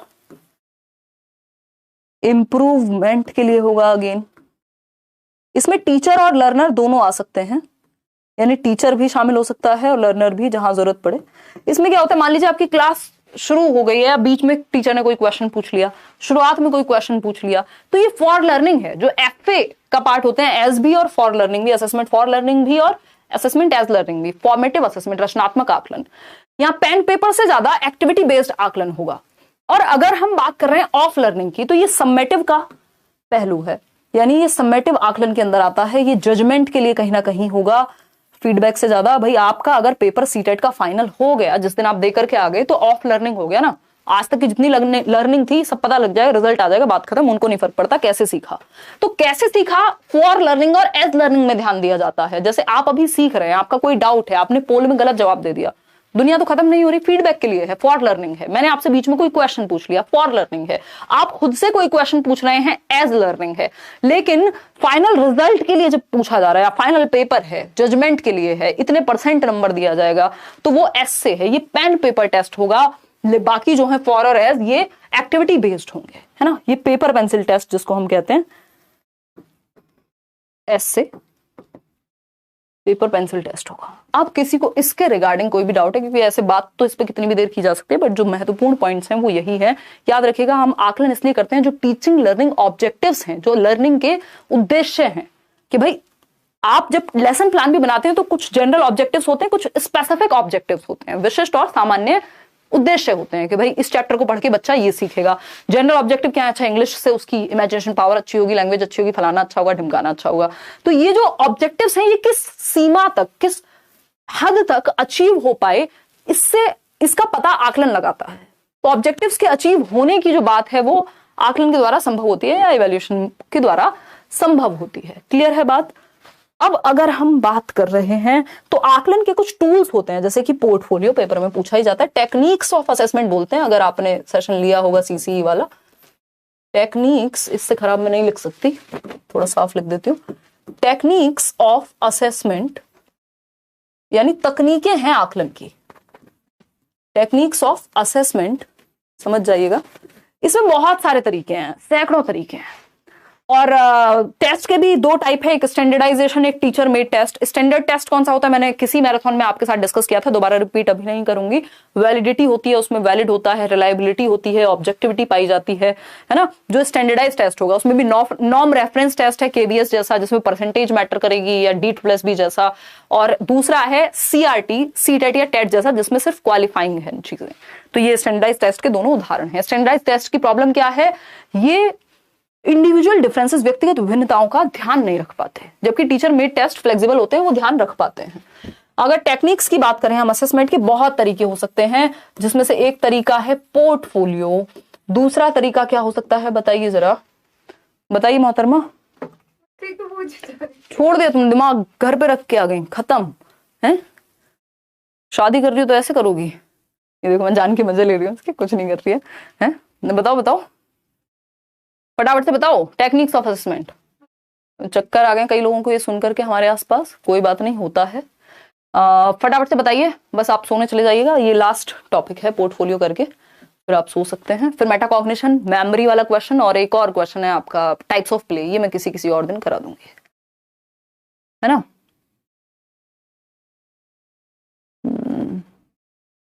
इंग्लिश नोट्स का भी एक डिस्कशन क्लास, अरे करेंगे, बिल्कुल करेंगे, वो मैराथन सेशन होंगे आपके, डोंट वरी। गजब बेइज्जती है। लिखो लिखो लिखो, मैं देखना चाह रही हूँ कितने लोग सच में पढ़ रहे हैं। हाँ, क्या पूछे हैं, भूल गए क्या। चेकलिस्ट, एनेक्डोटल रिकॉर्ड्स और र्यूब्रिक्स तो एक स्टैंडर्ड है, एक पैमाना है कि इस सेट पे इतने % क्वेश्चंस मुश्किल आएंगे, सॉरी इतने % क्वेश्चंस आपके इजी आएंगे, इतने % क्वेश्चन मॉडरेट आएंगे। तो वो उस स्टैंडर्ड पे सेट होता है, उस स्टैंडर्ड को, उस पैमाने को र्यूब्रिक कहते हैं। चेकलिस्ट हो गई, एनेक्डोटल रिकॉर्ड्स हो गए, और भी सैकड़ों तरीके हैं। इंटरव्यू हो गया, देखो लोगों को याद आने लगा है। सोशियोमेट्री हो गई, एग्जैक्टली। और बताइए सरकार, ऑब्जर्वेशन हो गया। बहुत ही बढ़िया, आप लोगों ने आग लगा दी, लिटरली नहीं, मेटाफोरिकली।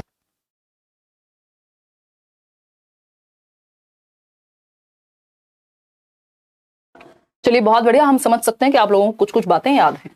तो पोर्टफोलियो हो गया, चेकलिस्ट हो गई, रेटिंग स्केल नाम की एक चीज होती है जो किसी ने बताई नहीं, ठीक। रेटिंग स्केल हो गया, और क्या हो गया, एनेक्डोटल रिकॉर्ड्स हो गए,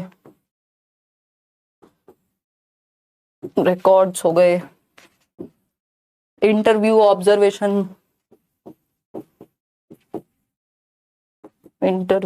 ऑब्जर्वेशन, अवलोकन जिसको हम कह रहे हैं। इसमें भी इंटरव्यू आपका पहले से प्लान्ड हो सकता है, मिक्स्ड हो सकता है। ऑब्जर्वेशन कई बार ऐसी होती है जो स्ट्रक्चर्ड होता है, बच्चे को पता हो, कई बार उसको नहीं पता होता, तब भी आप उसका आकलन कर रहे हो कि वो कोई एक्टिविटी कर रहा है, मान लीजिए पेंटिंग कर रहा है, कोई ओरल टेस्ट दे रहा है, तो आप उसको ऑब्जर्व कर रहे हैं कि उसकी अभिव्यक्ति की क्षमता कैसी है, यानी वो खुद को एक्सप्रेस कैसे करता है, कोई और एक्टिविटी और चीजें उसके अंदर की जो भी एप्टीट्यूड्स हैं उसको ऑब्जर्व कर रहे हैं, स्पोर्ट्स खेलते हुए, यानी डेली बेसिस पे आप बच्चे को ऑब्जर्व कर रहे हैं। कॉन्टिन्यूस एंड कॉम्प्रिहेंसिव का मतलब ही है कॉन्टिन्यूसली आप असेस कर रहे हैं बच्चे को, दूसरा कॉम्प्रिहेंसिवली हर एक पक्ष में, जज करने के लिए नहीं, फीडबैक के लिए, इंप्रूवमेंट के लिए।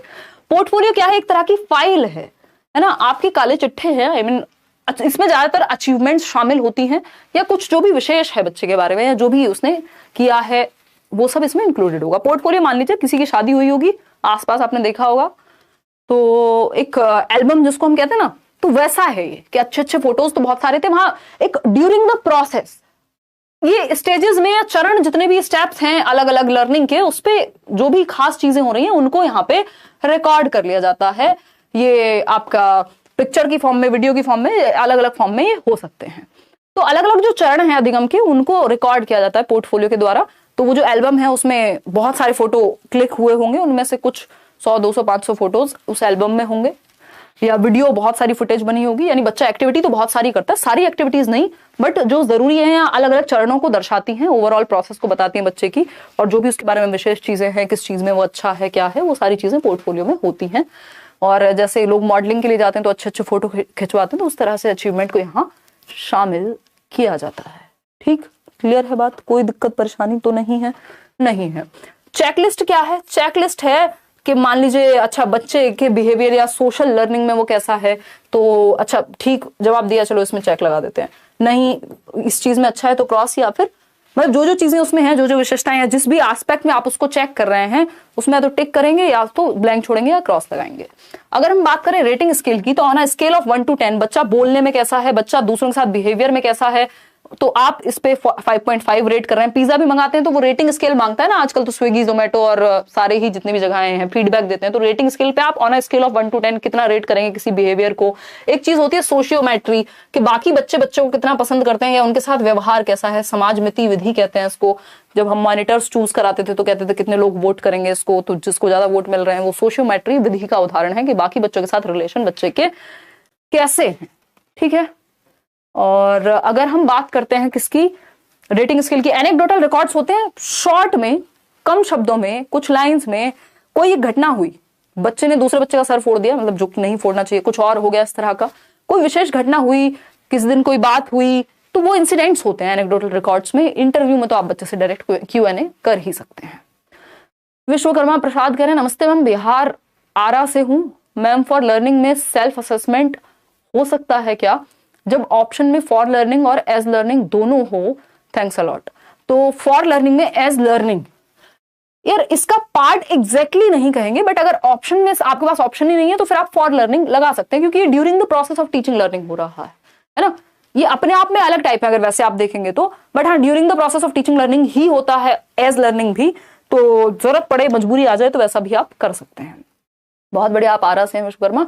चलिए, अब आज आपका कोई डाउट हो किसी भी बात को लेके, क्योंकि जितना भी जरूरी बातें हो सकती हैं, अदरवाइज तो ये साल भर कोर्सेज चलते हैं, हम लोग कितने लंबे लंबे डिस्कशंस करते हैं, तब जाके इस बात का निष्कर्ष निकल पाता है। बट कोशिश की है कि जितनी भी महत्वपूर्ण चीजें हैं डिटेल में जाकर के इन मैराथन के थ्रू आप तक पहुंच पाए। सीडीपी या पेडागोजी का बहुत बड़ा हिस्सा अब आपका कंप्लीट होता है। ये वाला सेशन ही आपको लगभग हर सब्जेक्ट में हेल्प करेगा। फिर हम लैंग्वेज का या बाकी मैराथन्स करेंगे, एक बार डेट अनाउंस हो जाए फिर करेंगे। इस बीच परसों आपकी ऑफलाइन क्लास है, कल हम या तो प्याजे वाइगोस्की पे क्वेश्चंस करेंगे, या फिर हो सकता है कि हम मेटाकॉग्निशन, मेमोरी और टाइप्स ऑफ प्ले पे कुछ डिस्कशन करते हैं। बट बहुत दिन से डिस्कशन हो रहा है तो क्वेश्चंस करेंगे कल, वो भी जरूरी है क्योंकि क्वेश्चंस को आप प्रैक्टिस किए बिना नहीं जा सकते। पोर्टफोलियो की अगर हम बात करें, ये आप पढ़ सकते हैं, ये नोट्स फ्री हैं, टेलीग्राम से डाउनलोड कर लीजिएगा। पोर्टफोलियो एक प्रकार की फाइल होती है जिसमें व्यक्ति या बालक के जीवन के सभी क्षेत्रों को, यानी वो अलग अलग एरियाज में श्रेणीबद्ध तरीके से, ये एक क्लास से दूसरी क्लास में भी ट्रांसफर हो जाती है, एकत्रित रखा जाता है। क्या उपलब्धियां हैं, क्या कमियां हैं, सभी चीजों को इसमें हम संजो के रखते हैं, स्पेशली विशेषताओं को। ठीक है, चलिए ध्यान रखिए अपना। कोई और बात हो तो आप कमेंट्स में पूछिए, पहले मैं देख लेती हूँ आप लोगों के अब कमेंट्स। आज के लिए इतना ही रखेंगे। जो भी हमने पढ़ा है इसमें, उन चीजों को अगर आप 2 बार रिवाइज भी कर लें, नोट्स ही पढ़ लें जो आपको दिए हैं, इनफ हो जाएगा। एक इन लर्निंग होता है बट वो इंपॉर्टेंट नहीं है, वो बुक्स के बीच में कुछ कुछ क्वेश्चंस पूछ के बता दिए जाते हैं। स्तुति कह रही है मत पढ़ाओ, बातें कर लो। अच्छा ठीक है, देखिएगा क्वेश्चंस, हाँ कराएंगे, क्वेश्चंस भरपूर करा देंगे यार, मॉक वॉक भी करा देंगे, डोंट वरी। एग्जाम डेट कब तक आएगी? 2-4 दिन में पता लग जाना चाहिए। अगर 16 के बाद होना है, अगर 20 तक होना है तो मतलब 1 हफ्ता पहले आ जाएगी, तो 12 तक मुझे लगता है कि आ जानी चाहिए एग्जाम डेट। बाकी लेट्स सी, रिवाइज कीजिए मल्टीपल टाइम्स, सिर्फ ऑनलाइन पेपर्स को रिवाइज कर ली, मतलब वो कर लीजिए प्रैक्टिस, और जो कॉन्सेप्ट है उनको मल्टीपल टाइम्स रिवाइज कीजिए। ठीक है चंदन, चलिए टेक केयर, बाय बाय। पोल वाली दीदी मजे में लेटी हुई है, वो ऐसे रजाई वजाई ओढ़ के, इतनी गर्मी लग रही है मुझे, ये मैं उतार नहीं पा रही हूँ कि चेन फंस गई है। अदरवाइज मैडम तो भाई साहब इतनी मोटी जैकेट पहन के, और ये तो है भी नहीं मोटी, और प्रॉपर ब्लैंकेट ओढ़ के, खाना पीने का सामान लेके, कि अब देखो यहाँ मुशायरा चलेगा, और हिमांशी 2-3 घंटे तो चलेगा ही मुशायरा, लेट जाए अपना और चैटिंग वैटिंग कर लें, जिसको मन करे उसको रिप्लाई कर लें, और फिर कहते हैं मम्मी से बात कर रही हैं। तो होता है, क्या कर सकते हैं, सबका अपना अपना क्या कहते हैं उसको, बड़े लोग नसीब है, कुछ लोगों की मौज है, कुछ लोगों की ज्यादा मौज है जैसे कि हम। चलिए खैर, रेसिप्रोकल टीचिंग होता है वाइगॉस्की, इसके बारे में बात करते हैं कि बच्चे टीचर से सीख रहे हैं, टीचर बच्चे से सीख रहा है, क्वेश्चनिंग हो रही है, प्रेडिक्शन हो रहा है, समराइज कर रहे हैं, दोनों एक दूसरे से सीखते हैं। रेसिप्रोकल का मतलब होता है परस्पर एक दूसरे को प्रभावित करते हैं। वाइगॉस्की इसकी बात कर रहे हैं। जी बताइए, कुछ कहना चाहती हैं? मिलना चाहती हैं सबसे? नहीं, वो नहा धो के नहीं आई है, कल मिलेंगी। अब ये आपको ऑफलाइन क्लास में मिलेंगी अब, ठीक है। टेलीग्राम पर नोट्स नहीं है? अरे कैसे नहीं है रूपा, कौन से टेलीग्राम पे जुड़ गए हो? फेक टेलीग्राम पे जुड़ गए हो क्या?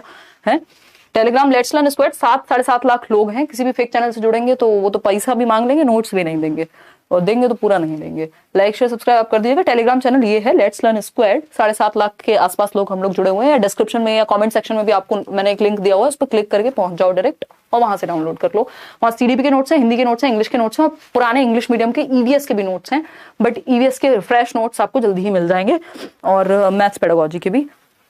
चलिए, आपको दिए थे प्रूफ रीड करने के लिए, क्या हुआ उनका? मैथ्स पेडागोजी के प्रूफ रीड करने के लिए। क्या सोती रहती हो? धीरे बोलो, धीरे, हमको सबको नहीं सुनना है। हाँ बताओ, कानों से आवाज निकल गई हमारे। हाँ बताओ।